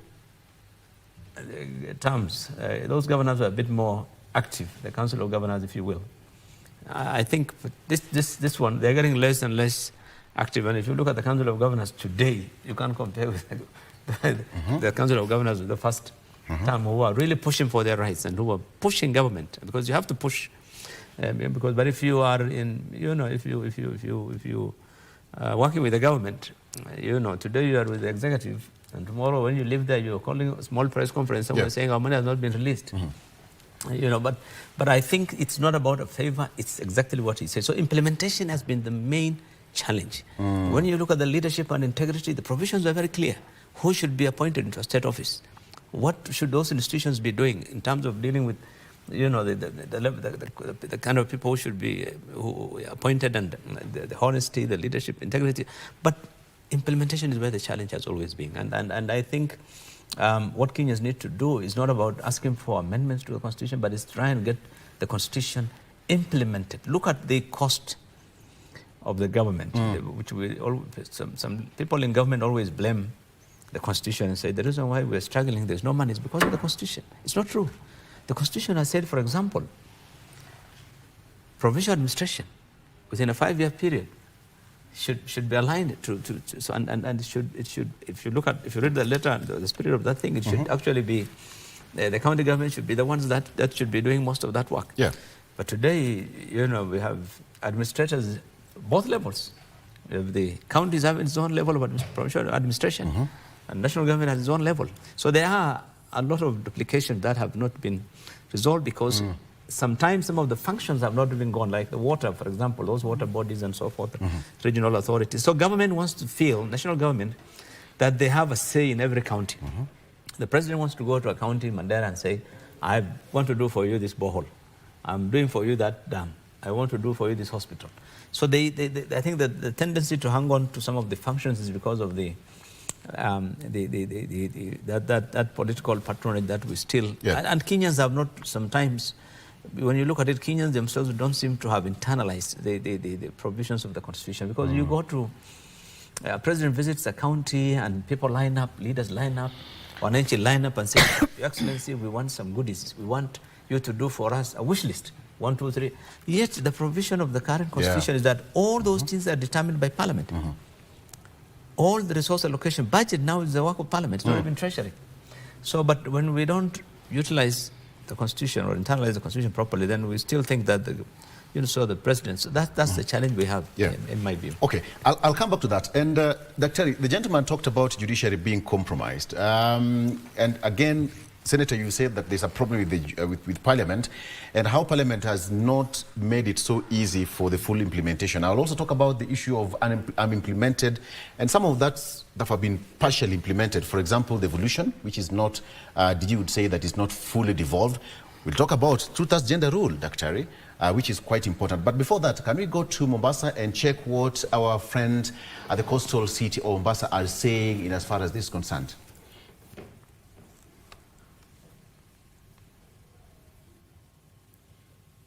Ambapo wananchi kutoka hapa mjini Mombasa huweza kuungana kuweza kujadiliana mambo yanayohusiana na serikali, mtazamaji, ikiwa ni siku moja tu baada ya Rais William Ruto kuweza kuadhimisha siku kuu ya kuadhimisha miaka 15 ya katiba, ambapo ameweka tamko lake rasmi kwamba tarehe 27 mwezi Agosti kila mwaka ni siku ambayo Wakenya wataenda kuadhimisha siku ya kusherekea katiba. Na hii leo nikiwa katika eneo hili la Splendid hapa mjini Mombasa, nitaweza kupata maoni ya baadhi ya wananchi kutoka hapa mjini Mombasa kutueleza tu kwa kifupi kuhusiana na ufanisi wa katiba, ambapo ni miaka 15 hivi sasa, ambapo tutapata tu tamko lao, labda ni mafanikio gani ambapo hivi sasa wananchi wa Mombasa mnaweza kujivunia baada ya katiba hii kuweza kutekelezwa hapa nchini. Labda tukianza na wewe. Anza na jina, usishike mic. Angalia mic kule, usishike mic. Naitwa Harun Salim Jilo kutoka Mombasa, bunge la wananchi. Katika mafanikio ya katiba hii ni kwamba tumepata tumepata ile huru ya kujieleza, uhuru wa kujieleza. Before tulikuwa hakuna hiyo freedom ya kuongea, lakini sasa tumepata freedom ya kuongea.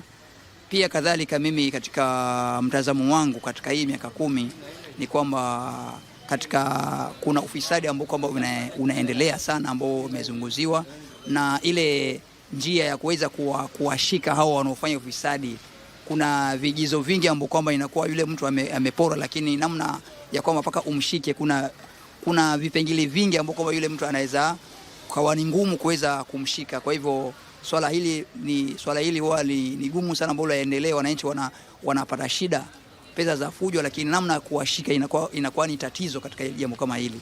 Kwa vile pia na hii mambo ya adoption pia, tuseme kama hii maandamano yenye ilikuwa, watu wengi walishikwa, na ukiangalia hizi vitu hazifuatiliwi venye zinafaa kufuatiliwa, and they are just young people when you fight for their rights, and inafaa tusikizwe tu. Yeah. Labda unatarajia nini labda miaka ijayo katika katiba hii? Labda vitu gani viweze kubadilishwa ama kitu gani kiweze kuongezwa katika katiba ile? Usalama tu kwa wengi. Final word, usalama tu. I love that parting shot. Usalama tu. But then, let's come back to that gentleman who's also talked about, we've talked about corruption, Dr. But then there is, he said that the constitution is quite open, that one can challenge, and you'll still find that person walking free. Some of them are still elected into office, and they have got integrity issues, and they have got corruption issues, allegations, etc., etc. How do we sort out this one? And the big question I want to ask you is the question of unimplemented or partially implemented provisions, the two-thirds gender rule, which is still a very big hard nut to crack for us in the country. We still have got the issue of devolution. DG talked about that, not fully devolved, etc., etc. How do we solve this, and how do we join that dot? I think I want to comment on 3 things. Yes. You started off by talking about judiciary, parliament, and executive. Yes. Separation of powers and checks and balances was central to Kenyans' clamor for a new constitution. I remember Mheshimiwa talked about the imperial presidency that we had created in the old constitution. So the issue of separation of powers among the three arms of government is very, very crucial for good governance, for rule of law. And I think we have had challenges there. Probably one arm of being overbearing on the other. And the president himself talked about it last week, where Parliament seems to have completely veered off its role as a check on executive. I think that is something that concerns Kenyans, and that is something that was very, very central. And I do hope that the divorce, or the seeming divorce between the executive and Parliament is real, and it is going to happen, so that Parliament goes back to its role as a check on the executive, and not submerge itself and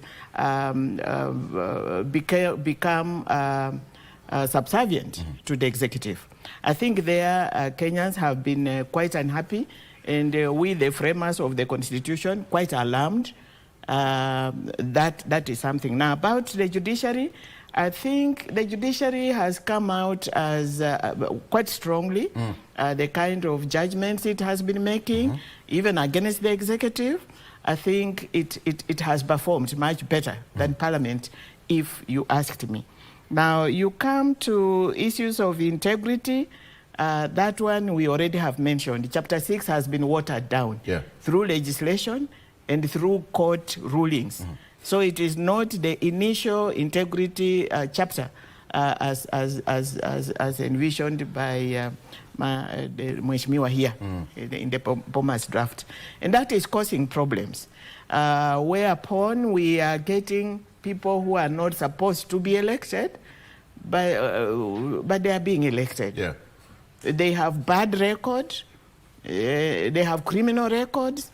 They're cleared. They are cleared. And the institutions which are supposed to ensure that strict adherence to the chapter don't seem to be working as hard as they should. So there is a problem. And then there is the issue of an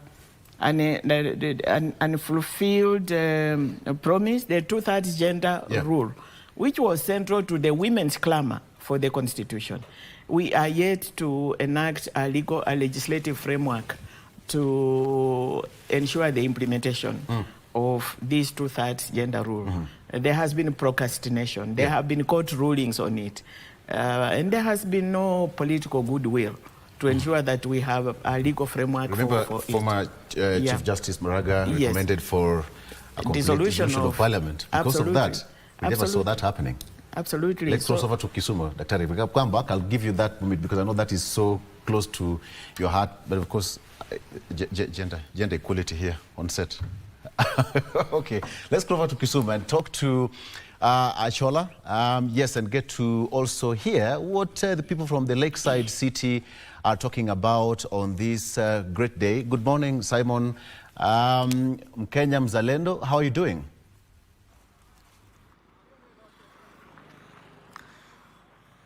Victor, this is not Achola. This is Wycliffe, if you can see. And it's a very good morning from the lakeside city of Kisumu this morning. And talking about Katiba Day, or rather the Katiba at 15 years since the promulgation of the 2010 Constitution. And of course, everyone has something to say about the Katiba. And that is also the case here in Kisumu. And straight away, I have three gentlemen with me here. Just before you came to us, I heard you talking about gender equality. I would also invited a lady, but then seems she's running late. But then let me just give you a few minutes to straight away engage the three gentlemen that I have here in the lakeside city of Kisumu this morning to also talk to us about what they think about the Katiba rollout. I will start with you, Seth. We'll just move here and look into the camera. You are a member of the County Assembly of Kisumu, and today we are talking about Katiba at 15. you occupy that seat courtesy of Devolution. My question to you, from where you sit, because you're serving your second term at the County Assembly of Kisumu, has Devolution been beneficial to Kenyans? In 3 minutes. Thank you, Wycliffe. As you have said, my name is Seth Okumu, member of County Assembly representing East Seme, and the Chair of Education, Technical Training, Innovation, and Social Services. Now, I want to thank the decision that has been made by the country that we celebrate Katiba on the 27th, and we refer to it as Katiba Day. You've asked about devolution. Yes, in 2010 we passed a constitution that we've always referred to Constitution 2010 that was devolving not only governance but also resources to counties. And we made 2 levels of governance, and now we have the county government and the national government. I think we have 47 county governments and 1 national government. All these governments are separate but interdependent. When we were passing the constitution, like I said, we were not only devolving governance, the way people rule themselves, but we're also devolving resources to see development that is happening in our different areas. I think when the constitution came, and I want to give an example with East Seme Ward, we only had 3 major roads that had been used, and they were Maram roads, separate from the Kisumu Bondo Road. And that is the Kaloka D243. I even remember the number. The Maram Road going to Holomagwar and 1 going to Lunga. As we stand right now, we have close to 50 roads that have been opened since devolution. That's just to mention on roads. On health, I think there are dispensaries that have been built in this county. On matters of water, there are so many boreholes that have been sunk that people would have not seen, in my belief, if we did not devolve the 2010 constitution that came with resources too. But having said that, I think it has come with challenges that we need to be talking about. Constitutionalism can only happen if we have a day that we keep reminding people of the constitution. The only way that a religion has been persistent in the whole world is because there are days that has been put to celebrate different religions. We have Muslims on Friday, we have SDA on Saturday, we have other churches on Sunday. And every day they talk about the same thing, the Bible and the Quran. So setting this 27th of August to be Katiba Day is quite in order? I think it's very, very in order, so that we remind people of exactly the roles that were devolved, the roles that were not devolved, and the responsibilities of each and every person in ensuring that this constitution works for all of us. That's what I have to say for now. Thank you. Thank you so much, Seth. We'll be able to engage this off air because we are just pressed for time, but then I'll be able to engage you more on, because you all also mentioned something to do with the graft before we came on air, but we'll get you some more.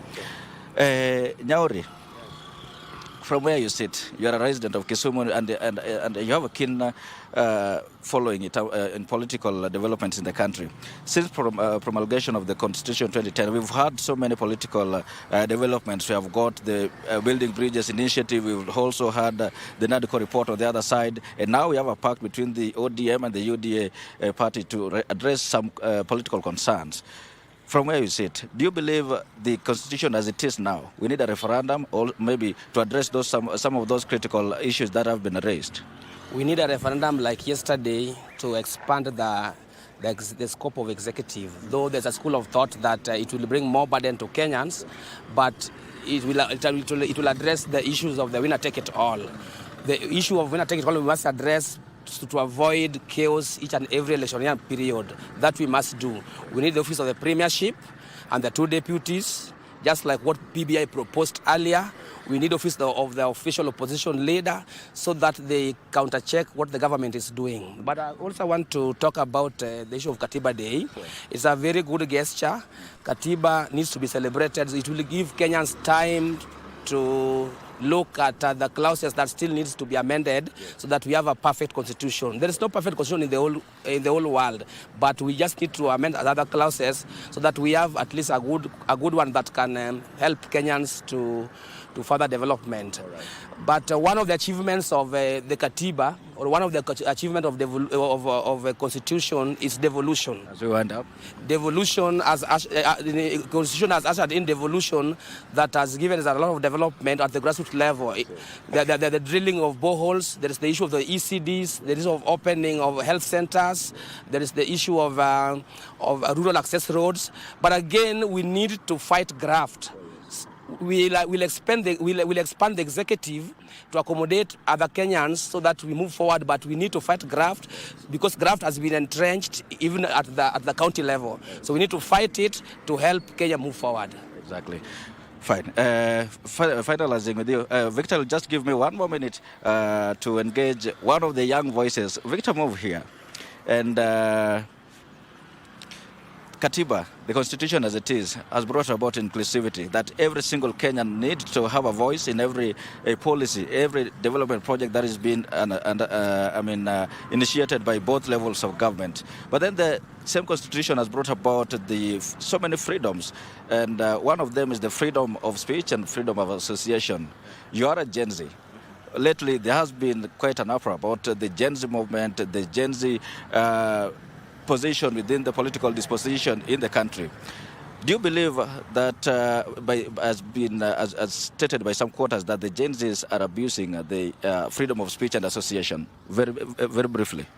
Thank you so much. My name is Victor Otieno Molo, known as Kero Molo, incoming member of County Assembly, Kisumu County, Milimani Market Ward. I want to say that the Constitution, as it is a living document which should serve its purpose. Specifically to the youths, when we talk of picketing, rights and freedom of demonstration, this is something that is well articulated and stated in our Constitution. But you will still find that the leaders that we choose, even in the legislative part, the national government and the country, abuse these rights indirectly and directly.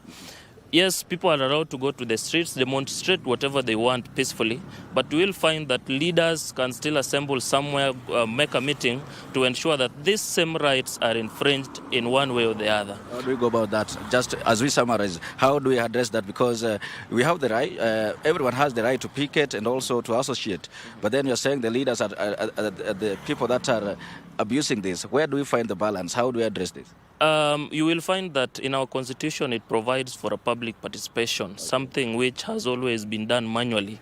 I think with the kind of technological advancement that we are having and with the where the world is going, you will find that we raise these concerns in the social media platforms, in the airwaves, but they don't reach these particular leaders that we are targeting. I highly request the government that let us embrace doing public participation for the young people in online platforms, in the social media platforms, so that they get a chance to air their views directly to the government. But aside that, let us incorporate young people in this policy decision making that is always affecting our country, minus ignoring their age, their financial status, and all the other status quo that is always making them not prosper. All right. Yeah. Thank you so much, Victor, and thank you so much, Nyaori. And also earlier on, before I spoke to them, we had the MCA, Seth Okumu.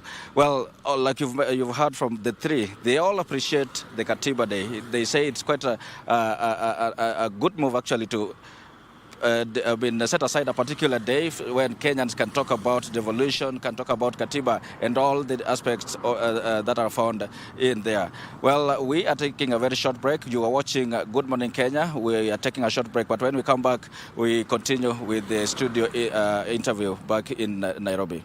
Let's take that short break.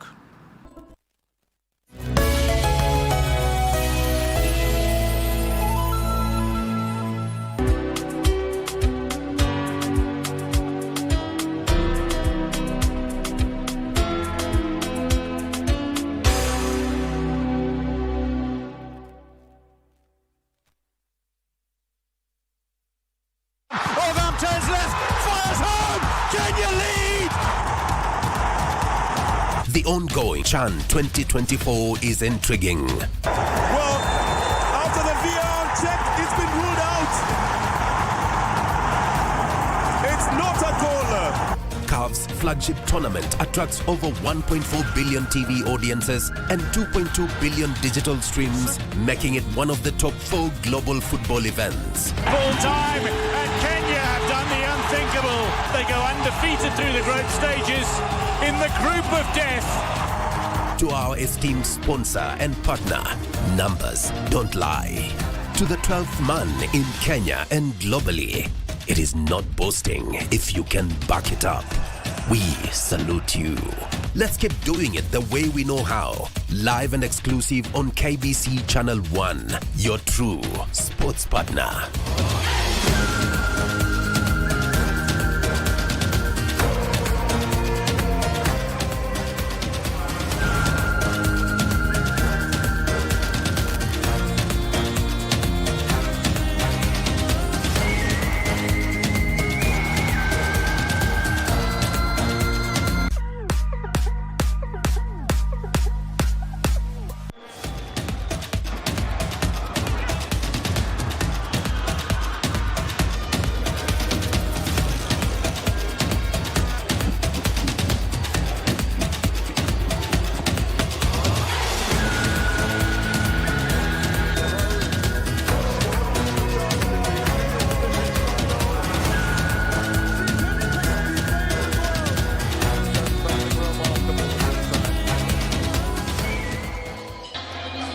Mohamed Abuja claims the man of the match accolades. One of the very few not playing for the big two. He represents Al Zamala.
Usitishe unga, itisha Kavagara.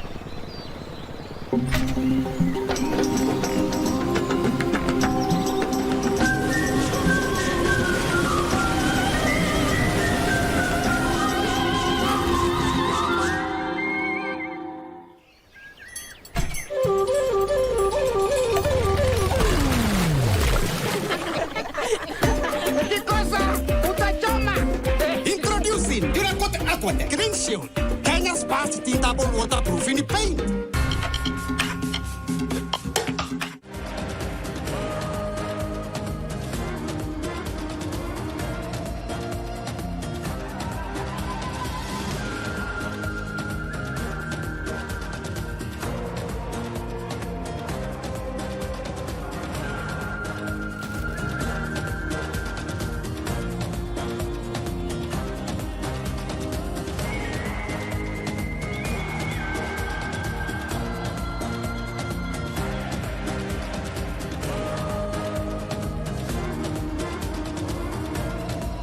Mimi hutumia mbolea inayoitwa Elgon Thabiti DAP kwa upanzi wa mimea yenye afya bora. Halafu natumia mbolea ya Thabiti CAN ama Thabiti Urea kwa ukuaji wa mimea bora. Hii imenisaidia kupata mavuno mengi nikilinganisha na siku za hapo mbeleni. Mbolea ya Elgon Thabiti inapatikana kwa viwango vya kilo 10, 25 na kilo 50 kote nchini.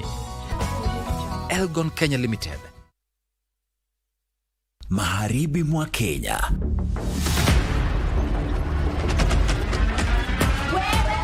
maisha ya familia moja maskini yanaelea kwenye ukingo wa taabu.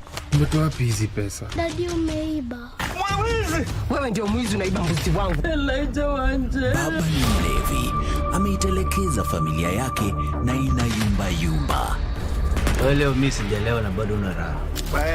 Andrew, adui mkubwa wa familia hii, anaichukia. Nini mnapigania? Shamba. Toka mbele yangu wewe.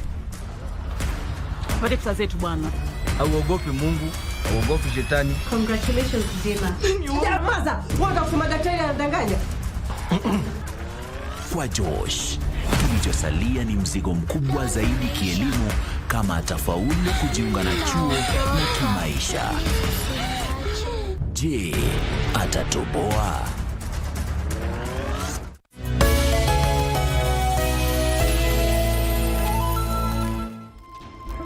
All right, thank you so much for staying with us on this great day, Katiba Day. So we are almost docking this ship on this amazing discussion in studio. So let me start with you, DG. When you hear the three gentlemen speak, and something that cut across is one, the Bill of Rights, which is quite fundamental. That's chapter 4, and then you talk about devolution. I think Kenyans are so keen on those two things, maybe because it's too close to their hearts. What do you think can really be done moving forward as we mark 15 years so that we can just tighten some of the loose ends and make it better for Wanjiku? One word: implement the Constitution. Implementation. Period. Let's exercise rule of law. Let us respect human rights. Let us work collectively, objectively, to attain social justice that Professor Yashpal Guy talked of earlier on. I saw the other day the executive attempted to usurp the powers of independent institutions, just as they have done to ensure there is a persistent and consistent state capture in this country by forming a body chaired by somebody from the president to fight corruption. And I was saying hallelujah, because now I knew KRA will tell us what is the business which is being done by the people close to the executive, people some of them were elected by nobody, people who are known to be illiterate, but they have millions and billions to carry around doing some politically well-organized empowerment programs. Instead of channeling that money to youth fund, to Women Enterprise Development Fund, to other institutions, so that it can equally reach every part of the country and transform the country. But they are doing it politically in a way of doing arambes, something that the president banned a long time ago. You wonder, are we really exercising our freedoms? Are we really respecting our Bill of Rights of Kenyans? Because where is the source of these resources that are only being found in the hands of selected individuals in the government? And does it mean it is only those people close to powers B that can access these kind of monies? What is the source? How much revenue have they paid to KRA? What kind of business? I knew ESCC will come forward and tell us, we have found out this is fair money and everything is okay. But we are quiet, yet we are tempted. And thanks to our judiciary, because that thing was done away with, and those institutions told clearly, you have a mandate to do. Please, can you go back and do your business, what you are supposed to do? So I think we seem not to respect fully our constitution. Many of us, we seem not to have realized we have a new constitution, we have a new Kenya, we have, as you know, when President Kibaki came in, he introduced free basic education at the primary level. That was supposed to have now gone to university. Now, this country, Kenya, should be having free education up to university level. That is not the case. Finally, I wish we could respect institutions. We could exercise constitutionalism in this country. Respect the constitution that we have. Implement the constitution that we have. That takes me to devolution. Let's implement devolution fully in this country. We might have some leaders in devolution speaking things that do not please the people, some people in power, but that is not the case. We can always get away with some of these critics. But please, let's implement devolution in Kenya. National government has two major roles. One is the security, and the other one is education. What is the state today? As a journalist, find out from Kenyans, since you have coverage of the whole country, about the status of security in Kenya today. Petty crimes, major crimes, including economic crimes, major from the top officers, the way Kenyans are saying, is everywhere. When it comes to education, your guess is as good as mine. There is nothing that is happening there.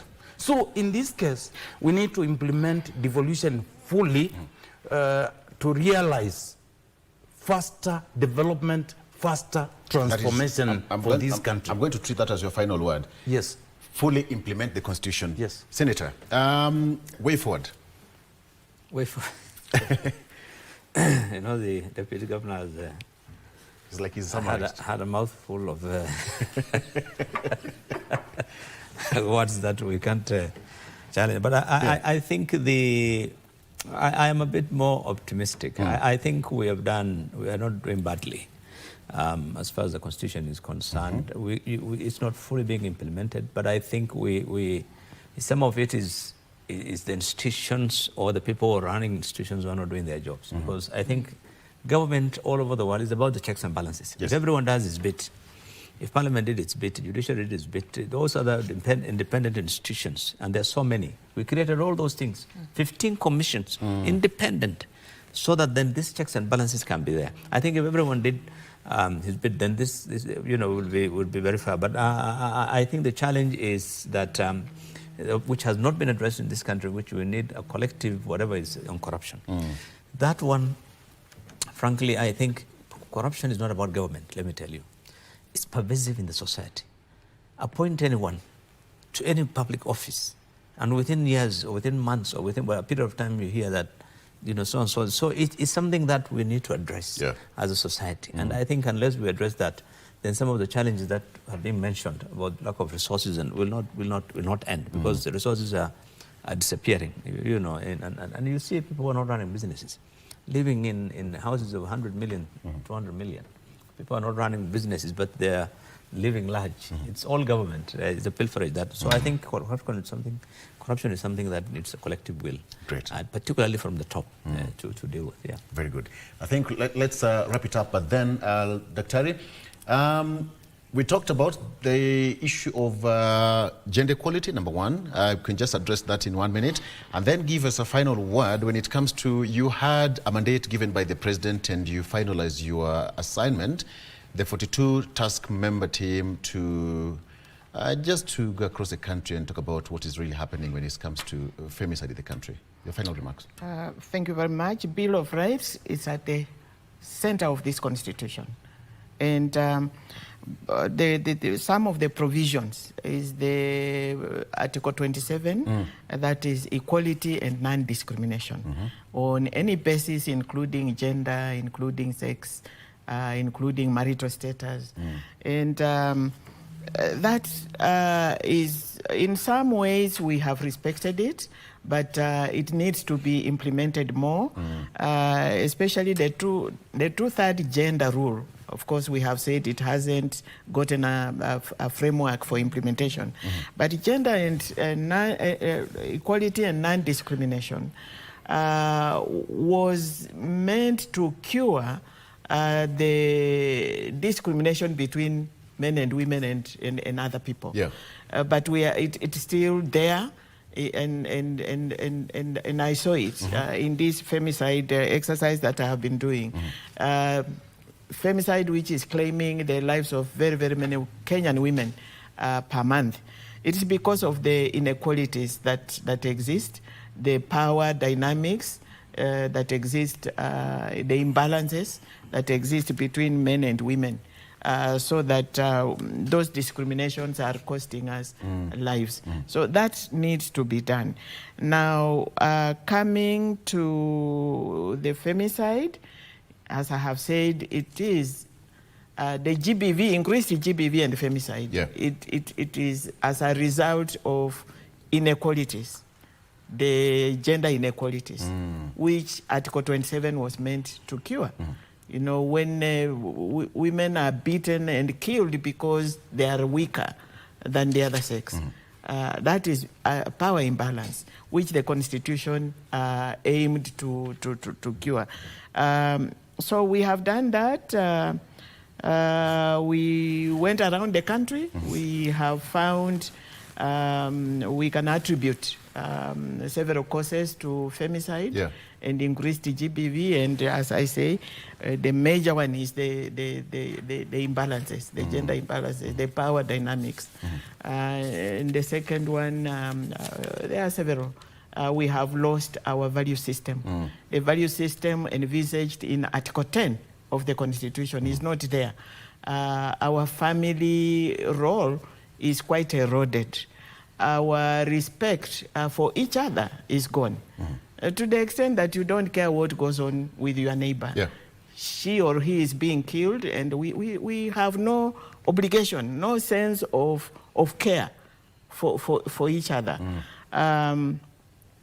Children are being molested, violated, even in their own homes.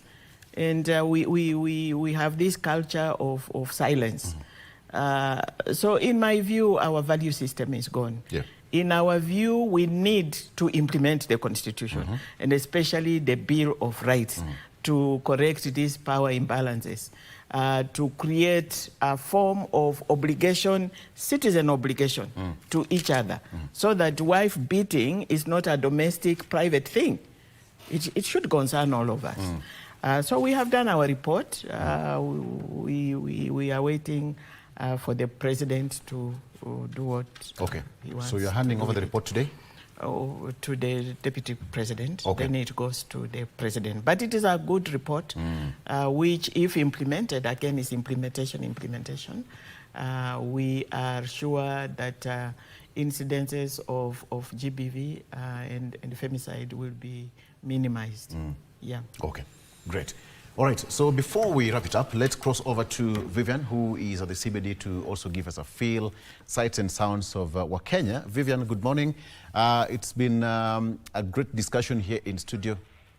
All right, we are talking about devolution, Katiba at 15, and now moving forward, of course, it's going to be a day that is going to be marked forever thereafter. So let's talk to Vivian, who is at the Central Business District here in Nairobi, to give us some of the views of Wanjiko. Vivian, good morning, and it's been a great day, and Kenyans are expecting so much moving forward. Vivian?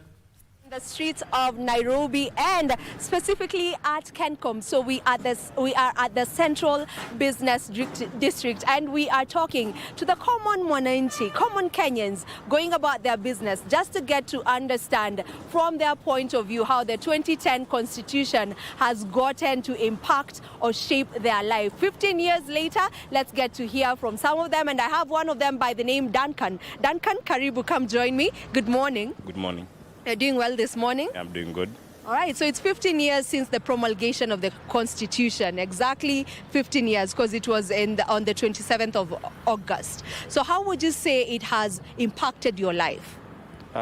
Personally, it has not just impacted my life, but for several people it has impacted them, because you find that many people can develop themselves the way they want. So it has impacted many people, not just me.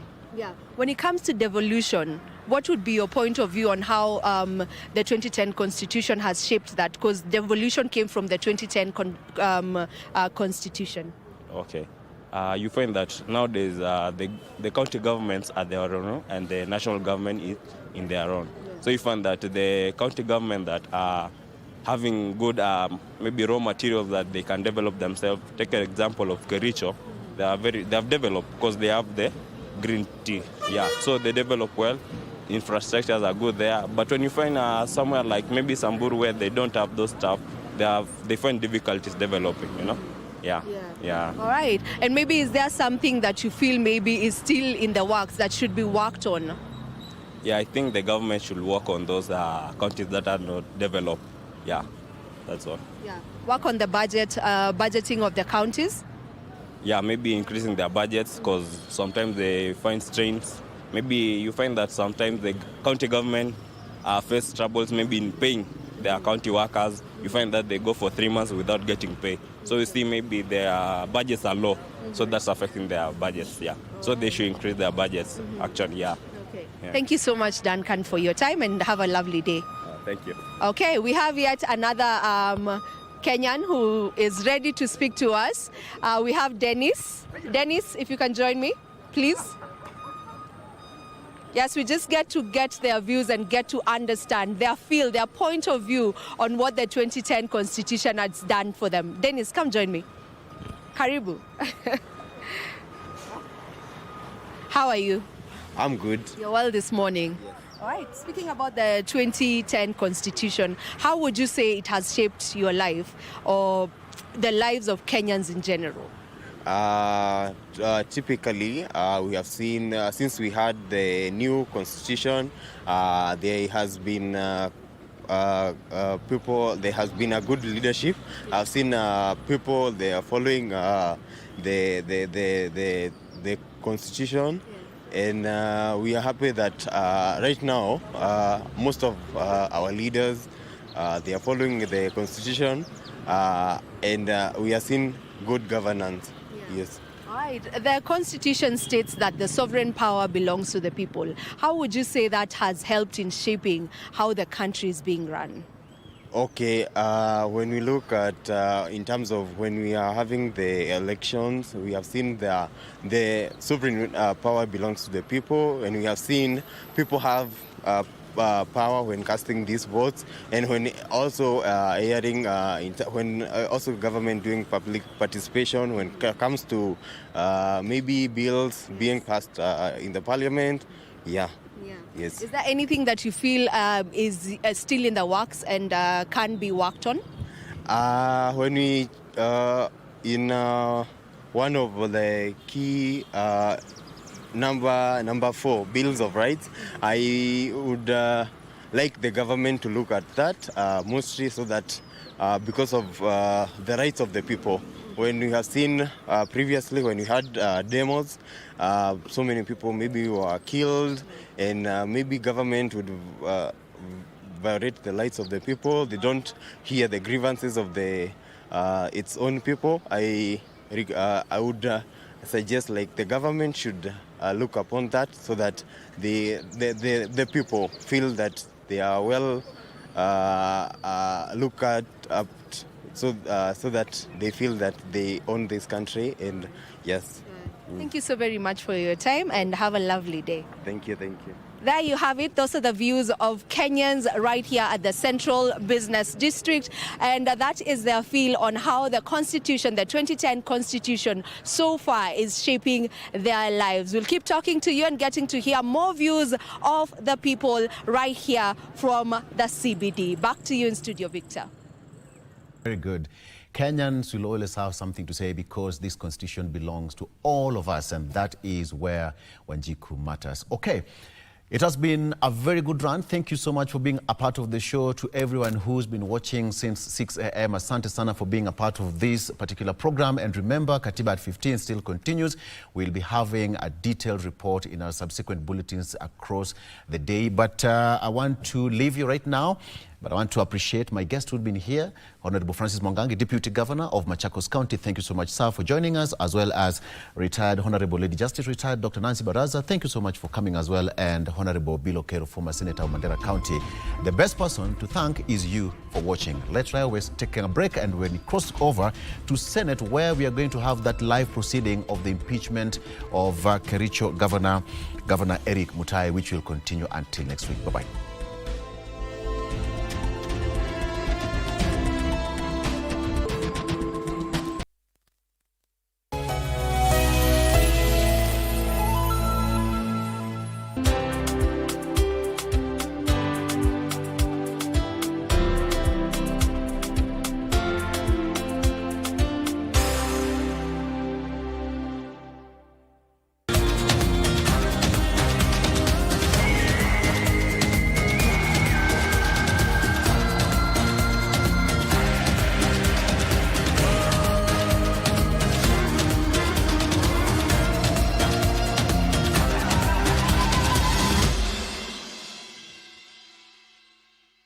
From the listed housing developments, select your preferred location and apply for a housing unit to begin your journey towards home ownership. Prices start from 640,000 Kenya shillings. Visit Boma Yangu at www.bomayangu.go.ke. Brought to you by Affordable Housing Board. Makao Bora, Jukumu letu. Turns left, fires home, Kenya lead! The ongoing CHAN 2024 is intriguing. Well, after the VAR check, it's been ruled out.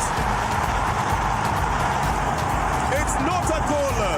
CAF's flagship tournament attracts over 1.4 billion TV audiences and 2.2 billion digital streams, making it one of the top 4 global football events. Full time, and Kenya have done the unthinkable. They go undefeated through the group stages in the group of death. To our esteemed sponsor and partner, numbers don't lie.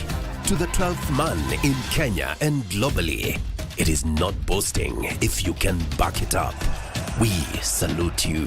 Let's keep doing it the way we know how. Live and exclusive on KBC Channel 1, your true sports partner.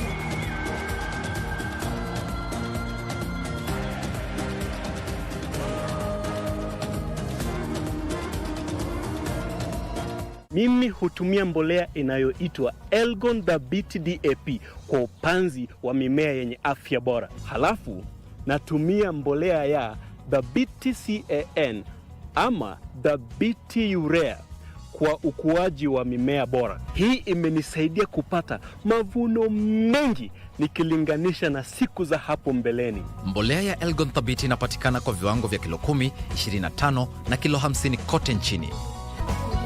Elgon Kenya Limited.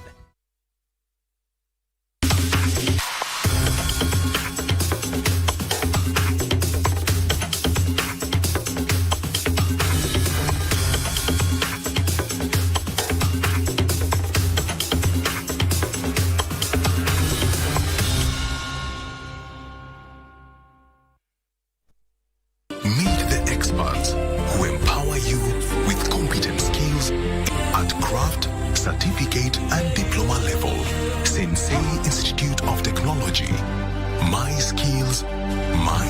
future.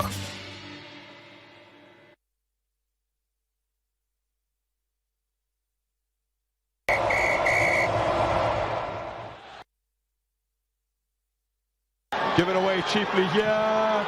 Slid towards goal and on the follow-up. It's been turned in.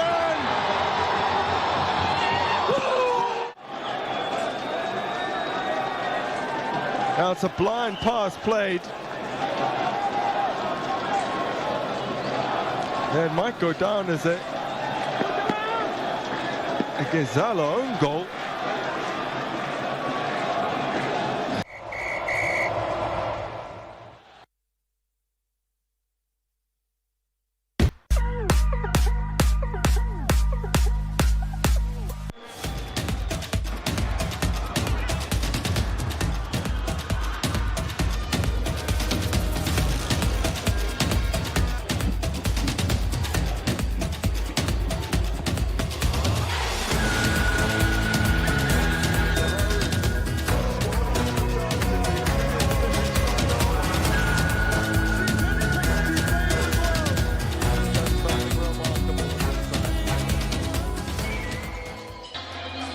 Mohamed Abuja claims the man of the match accolades. One of the very few not playing for the big two. He represents Al Zamala.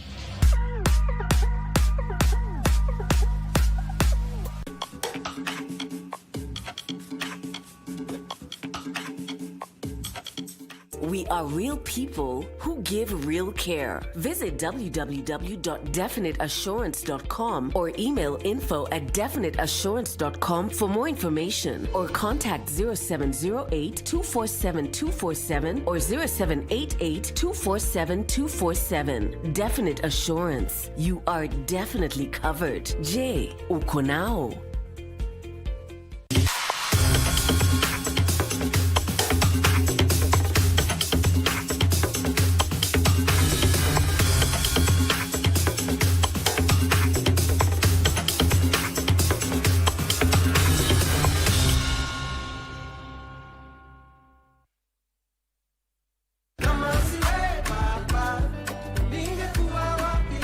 Praise the Lord. My name is Pastor Tim Wangi, and I want to invite you for a life-changing, transformative show. I was blinded and thrown to the floor on my knees, just like Saul.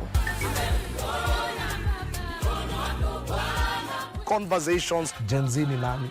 Boldness mnatoa wapi? Kuna mentality fulani yenye inakujenga, si a rebellion really, but ni ya kuquestion system. Engagements that are life-changing and provocative. When you are young, your core business should be to create value in yourself. Join me, DJ Andy C, bringing to you Kingdom Vibe, full of gospel bangers. Join us for Angaza Show. Every Saturday from 5 p.m. to 6 p.m. Only on KBC Channel 1.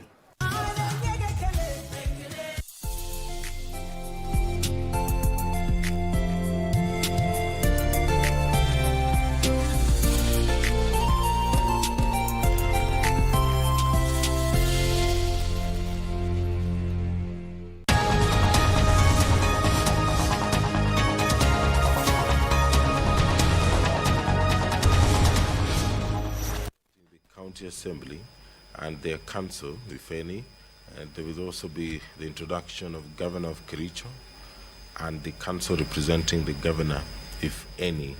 Thereafter, the charges will be read and it will be followed by preliminary questions or issues, and later the Senate will take a break and will resume, where there will be the opening statement on behalf of the County Assembly. There is an allocation of time, 30 minutes, followed by the opening statement on behalf of the governor. Also, the time allocated here is 30 minutes. It will be followed by evidence by the council or the County Assembly, and this is evidence of witnesses, if any, cross-examination and re-examination, and this has been allocated a total of 5 hours The County Assembly, maximum of 3 hours for evidence by witness and examination, if any. The Governor, maximum of 2 hours for cross-examination. And thereafter, the Senate will adjourn. The special sitting is scheduled to take place today, tomorrow, and Friday. The business of the Senate is considering the impeachment of Governor Eric Mutai, the governor of Kericho County, who was impeached by the County Assembly. And his impeachment was brought to the Senate for hearing. Any moment now, the business of the Senate will commence, and this is not the first time that the senators are engaging in this kind of business. It is the mandate of the Senate to hear the impeachment of governors, and it has done so over the years. So this morning, all the way to the evening, tomorrow and on Friday, the senators will be considering the dispute that is arising from the impeachment of the Kericho County governor.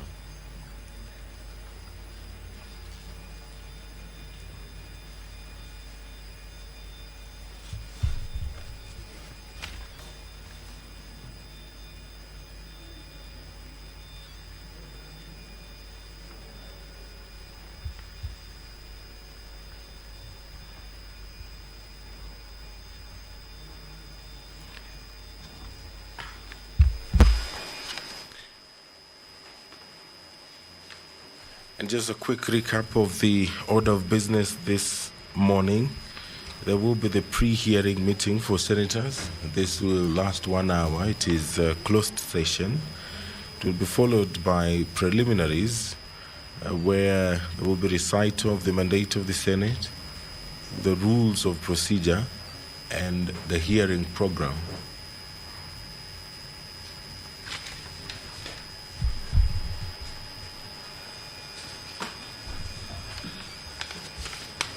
After the hearing program, there will be introduction of members of the County Assembly of Kericho representing the County Assembly and their council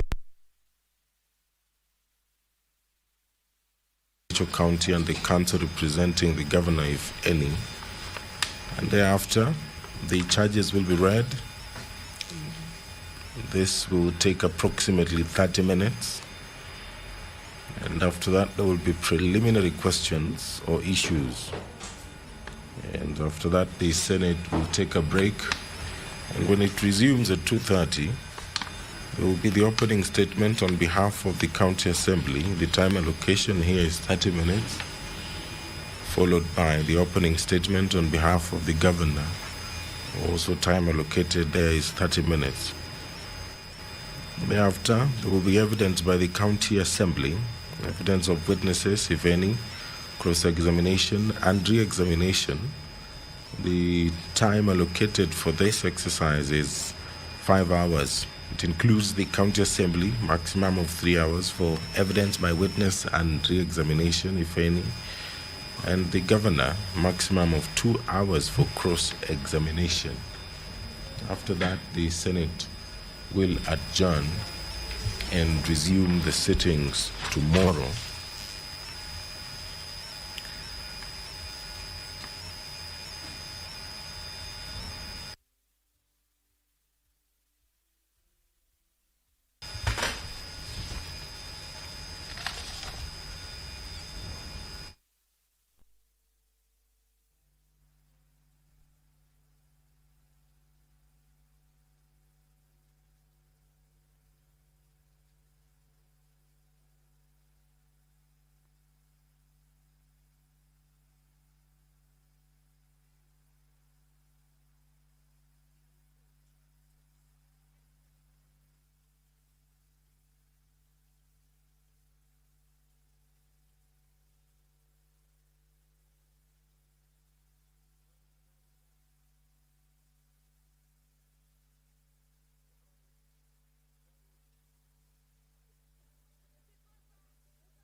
If you're just joining us, these are live pictures from the Senate. The quorum is yet to be achieved, and as soon as the quorum is achieved, you'll be able to follow the proceedings live on KBC Channel 1 and on YouTube, courtesy of the Parliament of Kenya YouTube channel. The procedure for removal of a governor is contained in the standing orders of the Senate, which says that within 7 days after receiving notice of a resolution from the Speaker of a County Assembly supporting the removal of a governor of the county pursuant to Article 181 of the Constitution, the Speaker of the Senate shall convene a meeting of the Senate to hear charges against the governor, and the Senate may, by resolution, appoint a special committee comprising 11 of its members to investigate the matter, or investigate the matter in plenary. In this case, the case against the governor will be considered or investigated in plenary. The Senate sitting in plenary or the special committee appointed under subsection 1 shall within 10 days investigate the matter, and in the case of the special committee, report to the Senate on whether it finds the particulars of the allegations against the governor to have been substantiated. The governor shall have the right to appear and be represented before the Senate or a special committee during the investigations. If the special committee reports that the particulars of any allegation against the governor have not been substantiated, no further action shall be taken under this section in respect of that allegation. Or if the special committee reports that the particulars of any allegation against the governor have been substantiated, the Senate shall, after according the governor. Order, honorable senators, we do have quorum now, so let's get down with today's business.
Clerk, you may call the first order.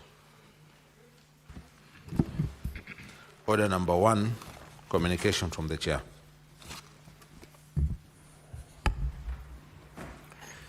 Now, honorable senators, I have a communication to make relating to the business of the Senate, scheduled for consideration during this solemn sitting.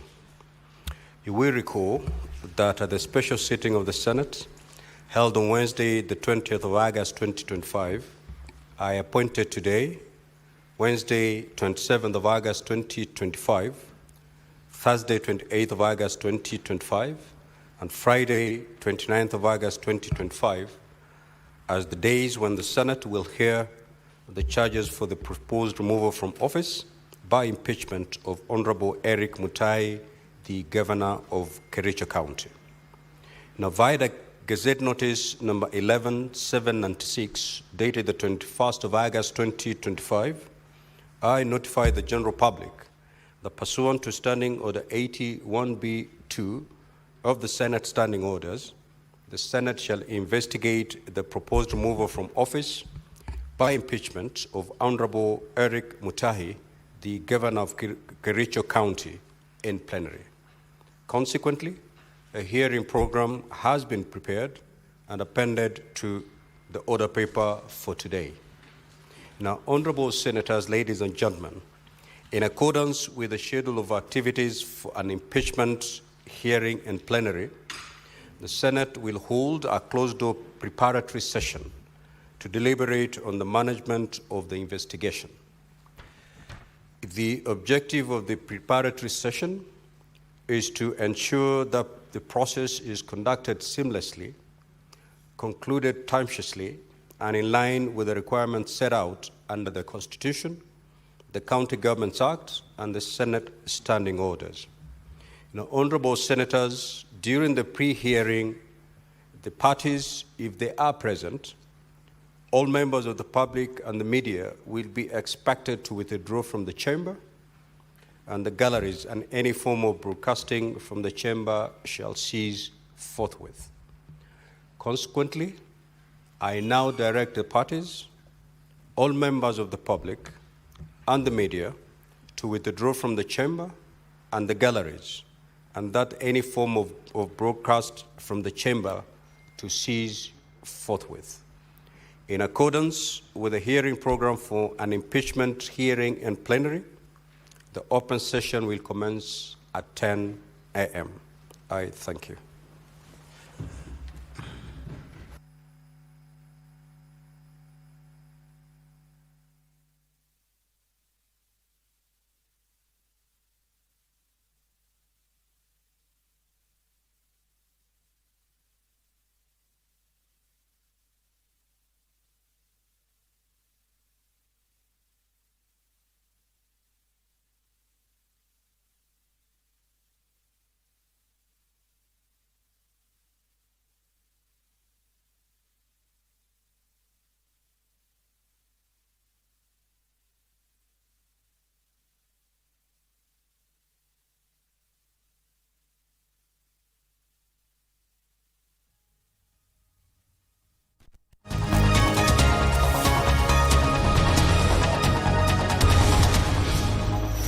When the sun rises, so does the sound of praise.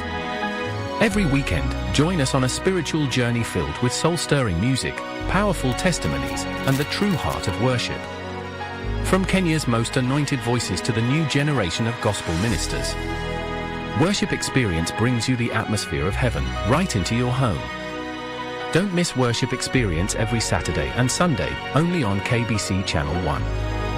Worship Experience, uplift your spirit. Connect with God. Magharibi mwa Kenya.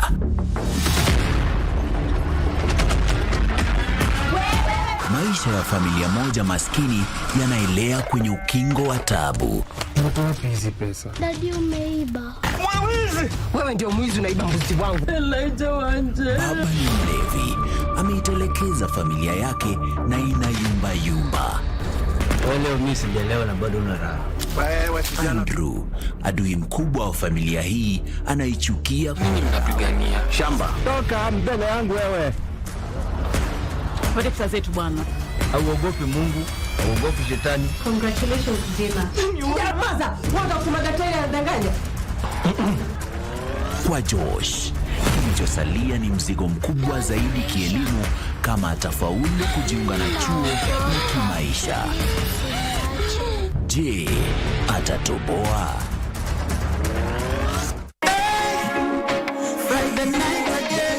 Greetings in the name of the Most High, Jah Rastafari. My good name is Marley Moses, the positive warrior, alongside... Yes, sir, DJ D-Rage, the baddest. Each and every Wednesday from 10 p.m. on KBC Channel 1 TV. Tunakuletea the biggest reggae party in 254 in a yard extra. Extra niceness of reggae music. Extra dose of entertainment. When the thing is nice, we have to do it twice. In a world where news is ever changing, staying informed is more important than ever. Join us every week on News Check, your go-to show for the latest in current affairs, breaking news and in-depth analysis. A warm welcome to KBC News Check. From politics to global events, we bring you content that matter to you. We're not just speaking about the governance and how we want to see it, but want to actually participate. Get your facts, hear from the experts, and really understand what is happening around you. We need to change our system first. You have to do the impossible to make sure the message is home. Stay ahead, stay informed, stay engaged. Will these people, everybody agree? Just listen to me. Let's give him a chance to clear the air. Catch News Check every Tuesday and Wednesday from 10 a.m. to 12 noon. Only on KBC Channel 1.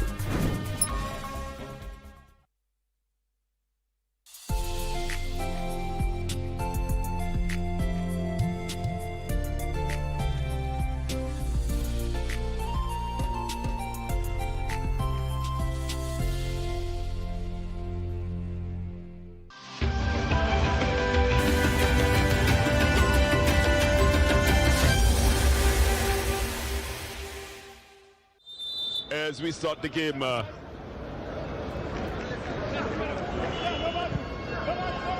Senegal in the all white already.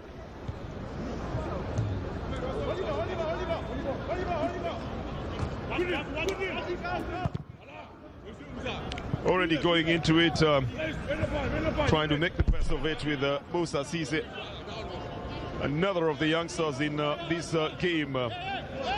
Probably too young, Moussa Cisse, making his debut from Generation Foot and coming into the senior team. Referee has done well to be able to control this match and has been on top of everything.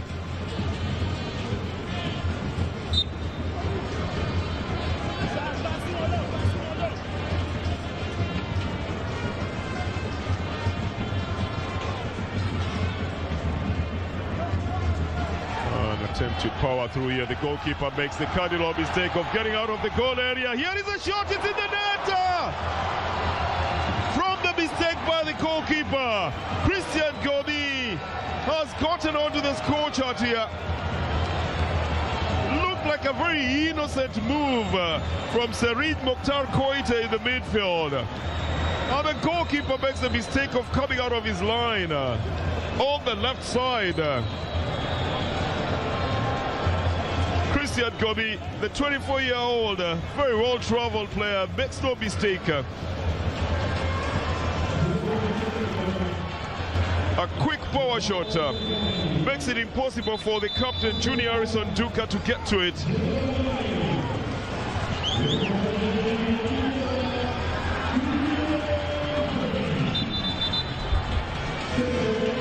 Very, very painful indeed for a man who has put in all the effort in defense, Ngenge Leonard Chukwedalu.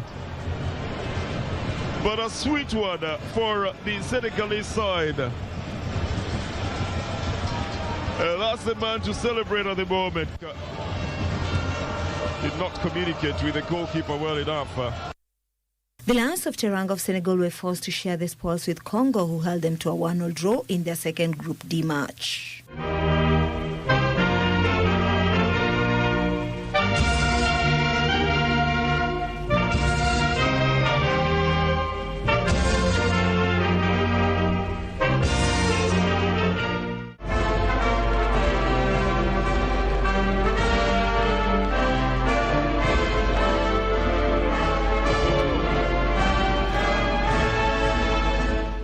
Off the national anthems after Le Lion Rouge, the Red Lion, the national anthem of Senegal, the defending champions, having won their maiden crown in 2022. The Lions of Teranga do business against the Red Devils of Congo here and now.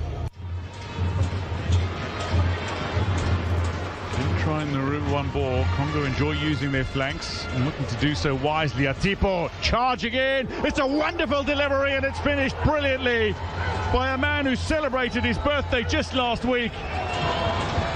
Deshan Ryan Moussabu scores the opener in this tie, and it is not Senegal's day, it seems, as they concede early. Senegal with 11 clean sheets in their 15 CHAN matches, concede in match number 16 as Congo Republic strike like a dagger to the heart. A telling ball in, clinically finished.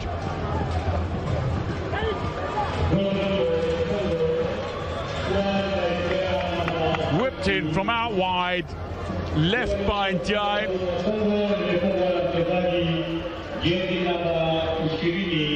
Deshaun Musabu sneaking in, is able to get a big boot on that. Steers it past Mark Diouf. Congo lead with 20 minutes not yet on the board. The 19-year-old scores in minute 19.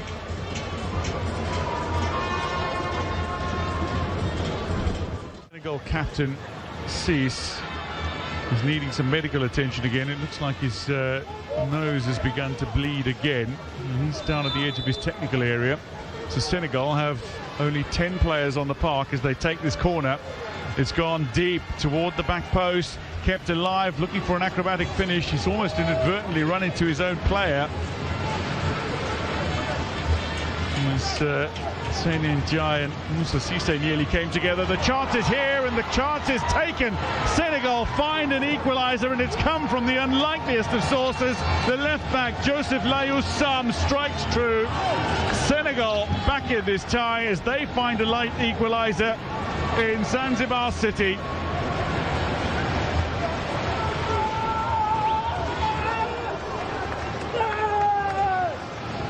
For a moment, it just seemed as if the scoring chance had gone.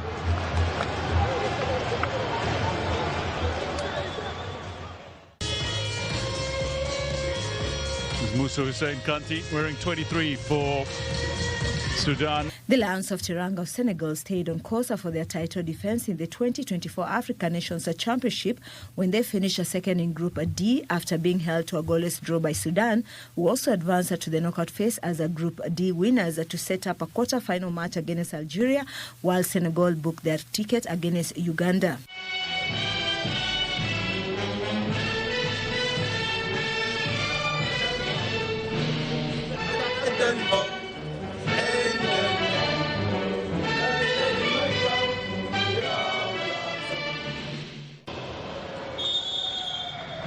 Countdown concluded, and indeed an intimate crowd that it's gathered here at the Aman Stadium in Zanzibar City, Tanzania, to enjoy this Group D fixture. It's the final Group D fixture. It's between Sudan, currently top of the group, and Senegal, currently second, but they are defending champions. Sudan turn out in the white up against the Senegalese side in the green with yellow trim, and immediately looking to show his skill and ability is Umar Ba, combining with Daouda Ba down that far flank. Daouda Ba has been combining brilliantly with Libas Gay, who was man of the match in the victory over Nigeria on opening match day. But Libas Gay will start down the left wing today, as Umar Ba plays down the right. First touch for Sembene, the central defender who's made his way into the starting lineup. A broken nose for the Senegal captain, Bayasan Sis. He sits on the bench, but with a face mask, a protective face mask as well, and conceded the corner. He looked to be trying to steer that back down the field of play, but instead it's come off the instep or the heel. And now it's over the goal line. James Kwesi-Appiah has spoken about Sudan working on their set pieces. They recognise that this is an area that they could well capitalise on in terms of goal-scoring chances at this tournament.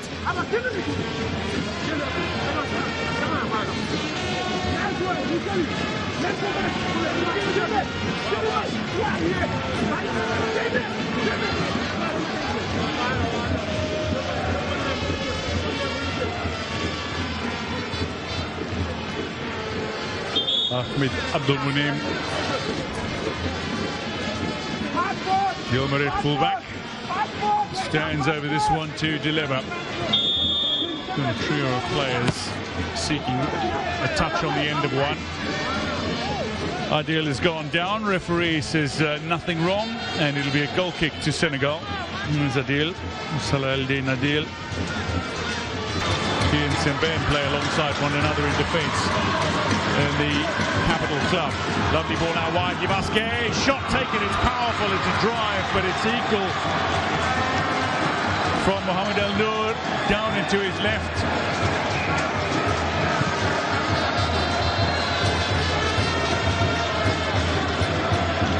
Baji teeing it up for Libaske. Needed a touch before he got the drive in. Well positioned. Nur makes the save. Part of the Zamala side that's qualified to play in the CAF Confederation Cup this forthcoming season. The goalkeeper, Ali Abdallah. Now wide. Ahmed Abdul Munim. Couldn't get the pass away. That's scrappy. Umar Ba has possession. He returns possession to forward Gourmet, who sends it right back to him. Sek. 2 minutes plus added time.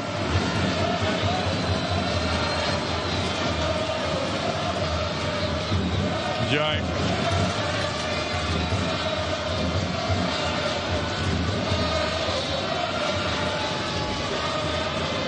Forward view, Cisse.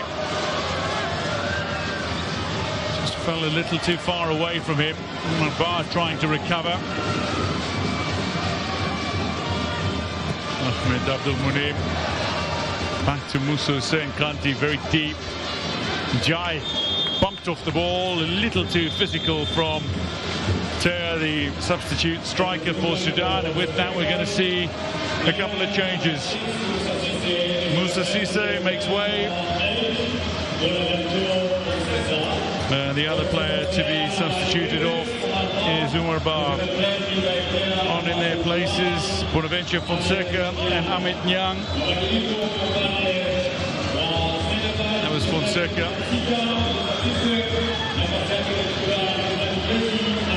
For Sudan, Musa Hussein Kanti has played his part. Sudan need only to hold on to guarantee top spot in the group. Sudan need a winner. Senegal need a winner.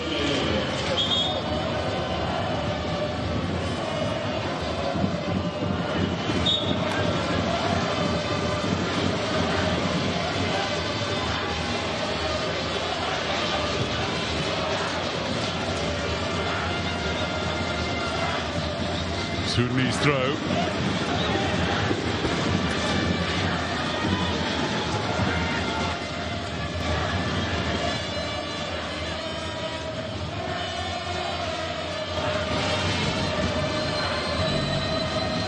Tried to flick on, Lee gets his head on the end of it again. It's a Sudan throw.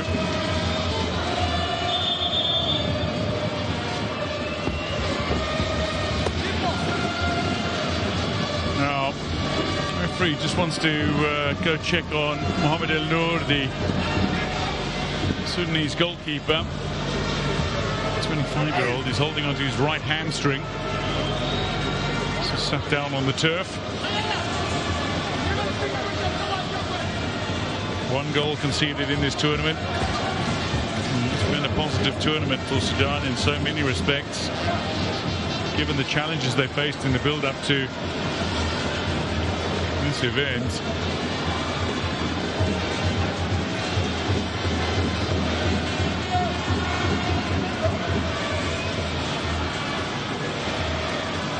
They edged Ethiopia to qualify.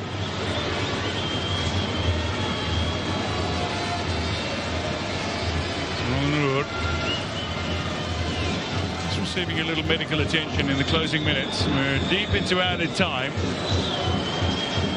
There will be time added to added time.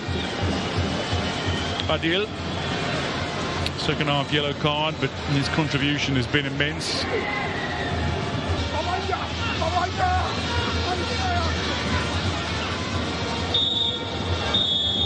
No room for error between these two sides, because only up for grabs is that place in the semi-finals. Senegal, a team that's been to the top of the mountain and knows exactly what they need to do to execute, faces off with the ambitious Uganda Cranes. Youthful batch who have set history and written their names in the annals of Ugandan football, managing to qualify and make it out of the group stages. 6 attempts they had and fallen short. It had to wait for the moment it came home at the Nelson Mandela Stadium, where they finally able to pull it off. Now, can they go a step further?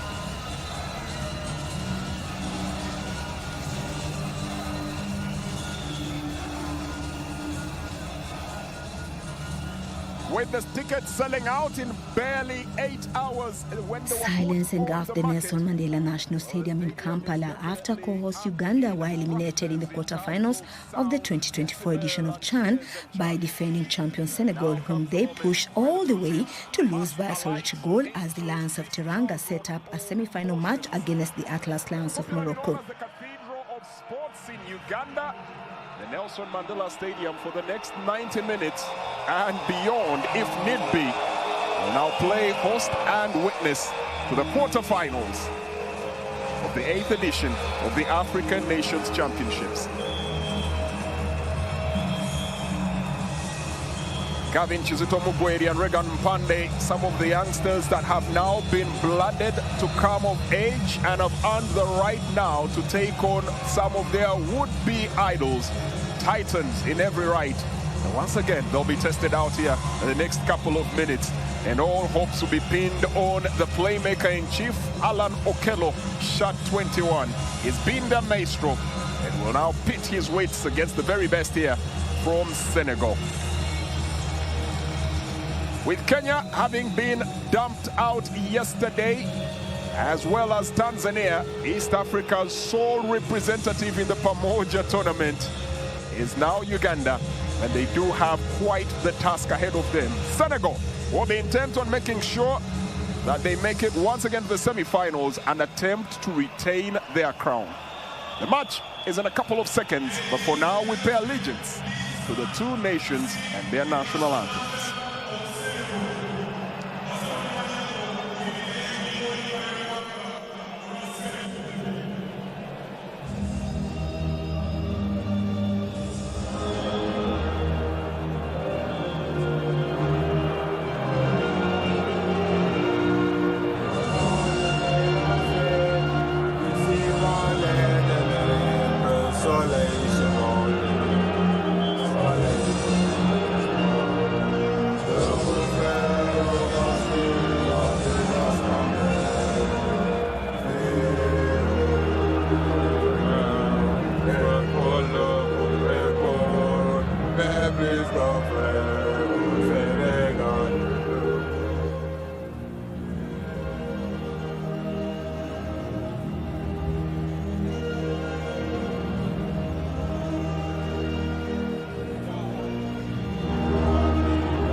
Unprecedented picks, magical moments, historical errors. They have already written their names up in bright lights.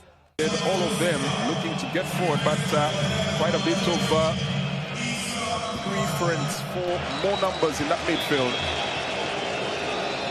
One of those substitutes is the man Mokta Koite. Played that game against the Cranes in Tanzania. That was the Sekafa Tri-Nations tournament. Managed to score the solitary goal for Senegal late in that game. 88th minute it was. Will he turn it on once again here for the Cranes, where it really matters? Abdul Karim Watambala.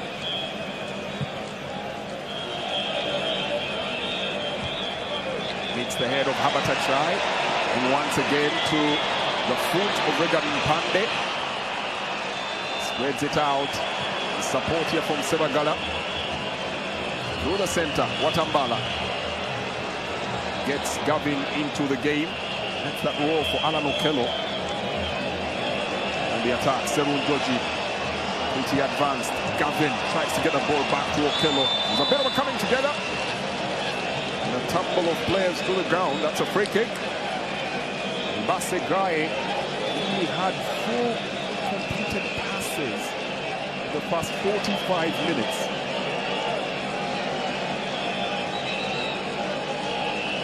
Well, he was a shining luminary in the early proceedings, but since then, he trailed off as this morning seems to be a very animated conversation out on the bench. 1 hour of action done. We're down to the final 30 minutes of the 90 to be played. Gavin tries to kick the ball. Racing to try and kick the ball within the confines of play, but he's asking a little too much from himself. Nonetheless, it's pretty interesting to see that he's willing to try.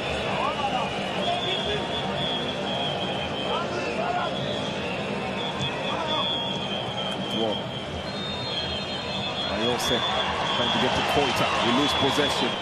Ball taken away. Twisting one way or the other. This is Gaye. Fashions out the cross. And the ball lands beautifully. Chance here. Shot in! And it's the defending champions that draw first blood right here at the Nelson Mandela Stadium. Nyonfa for Senegal. Against the run of play, against the odds for the moment, they silence the Nelson Mandela Stadium. Disbelief from Joe Mutakumwa. Well, there will be no cheers right here for the Cranes, and it's a chance to get into the dance, for they could be waltzing their way to the semi-finals. Slip up and a quick acceleration of pace.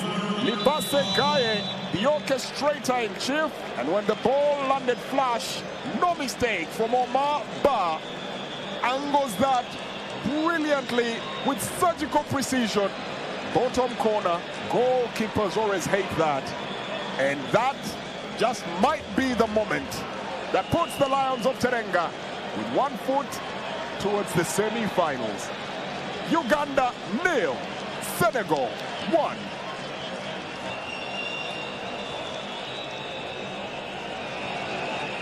Gavin. Brush off, looking for support from Habata Chai. That ball nudged out. And the final whistle sounds here at the Nelson Mandela Stadium. The defending champions proving they still have enough in the tank to scale the mountain once again and look for the perch at the summit. For the Uganda Cranes, the heroics were written in the stages before, but here on unfamiliar terrain, here in the uncharted waters of the knockout stage, there is no room for redemption. There is no chance for a second take. 1 shot, 1 goal, 1 kill, and the Cranes have been brought crashing down to the ground at the Nelson Mandela Stadium. It's full time. Uganda Cranes 0, Lions of Terenga, Senegal 1.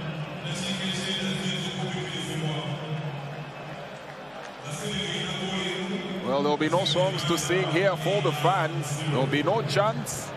There'll be no celebrations. Only reflections on the glorious journey that they have had that has led them thus far. This is as far as they'll go.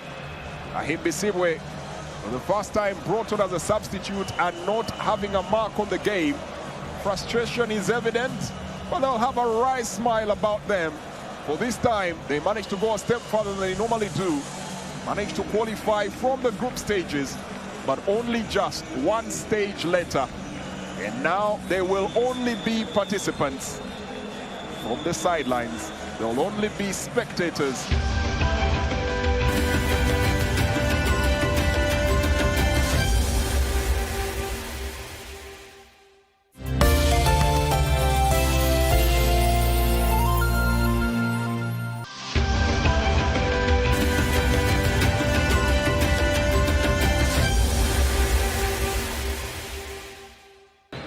Stars defied the odds yet again in the 2024 African Nations Championship to record a historic 1-0 defeat of two-time champions Morocco in the third Group A match at Kasarani, despite being reduced to 10 men once again after Crispin Oramba was given the marching orders. Ryan Ogam's first half strike proved decisive as Kenya stayed in command in the group with an unbeaten run with 7 points to edge closer to the knockout phase.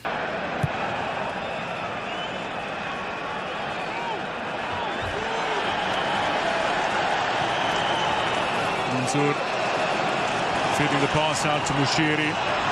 Ben Stanley Omondi with a chance to shoot, takes a deflection, it's come the way of Ogam. Ogam turns left, fires home. Kenya lead, building up to half-time, and Ryan Ogam lives up to his billing as he fires Kenya in front in Kasarani. That was a sensational finish from Ogam. He was marked out as the player to watch at this tournament. He has delivered now, much to the delight of the partisan home fans. Nairobi erupts, Kenya erupts, Harambee Stars lead. It's joy and jubilation, but we're not even halfway into this tie. Ryan Ogam, what a reward for a player who can finish with aplomb and brilliance. 15 goals this past campaign, but it was injury interrupted. The chance was there. Ogam sidesteps 2 and then fires it past 6 Morocco players. Pinpoint accuracy. Take a bow.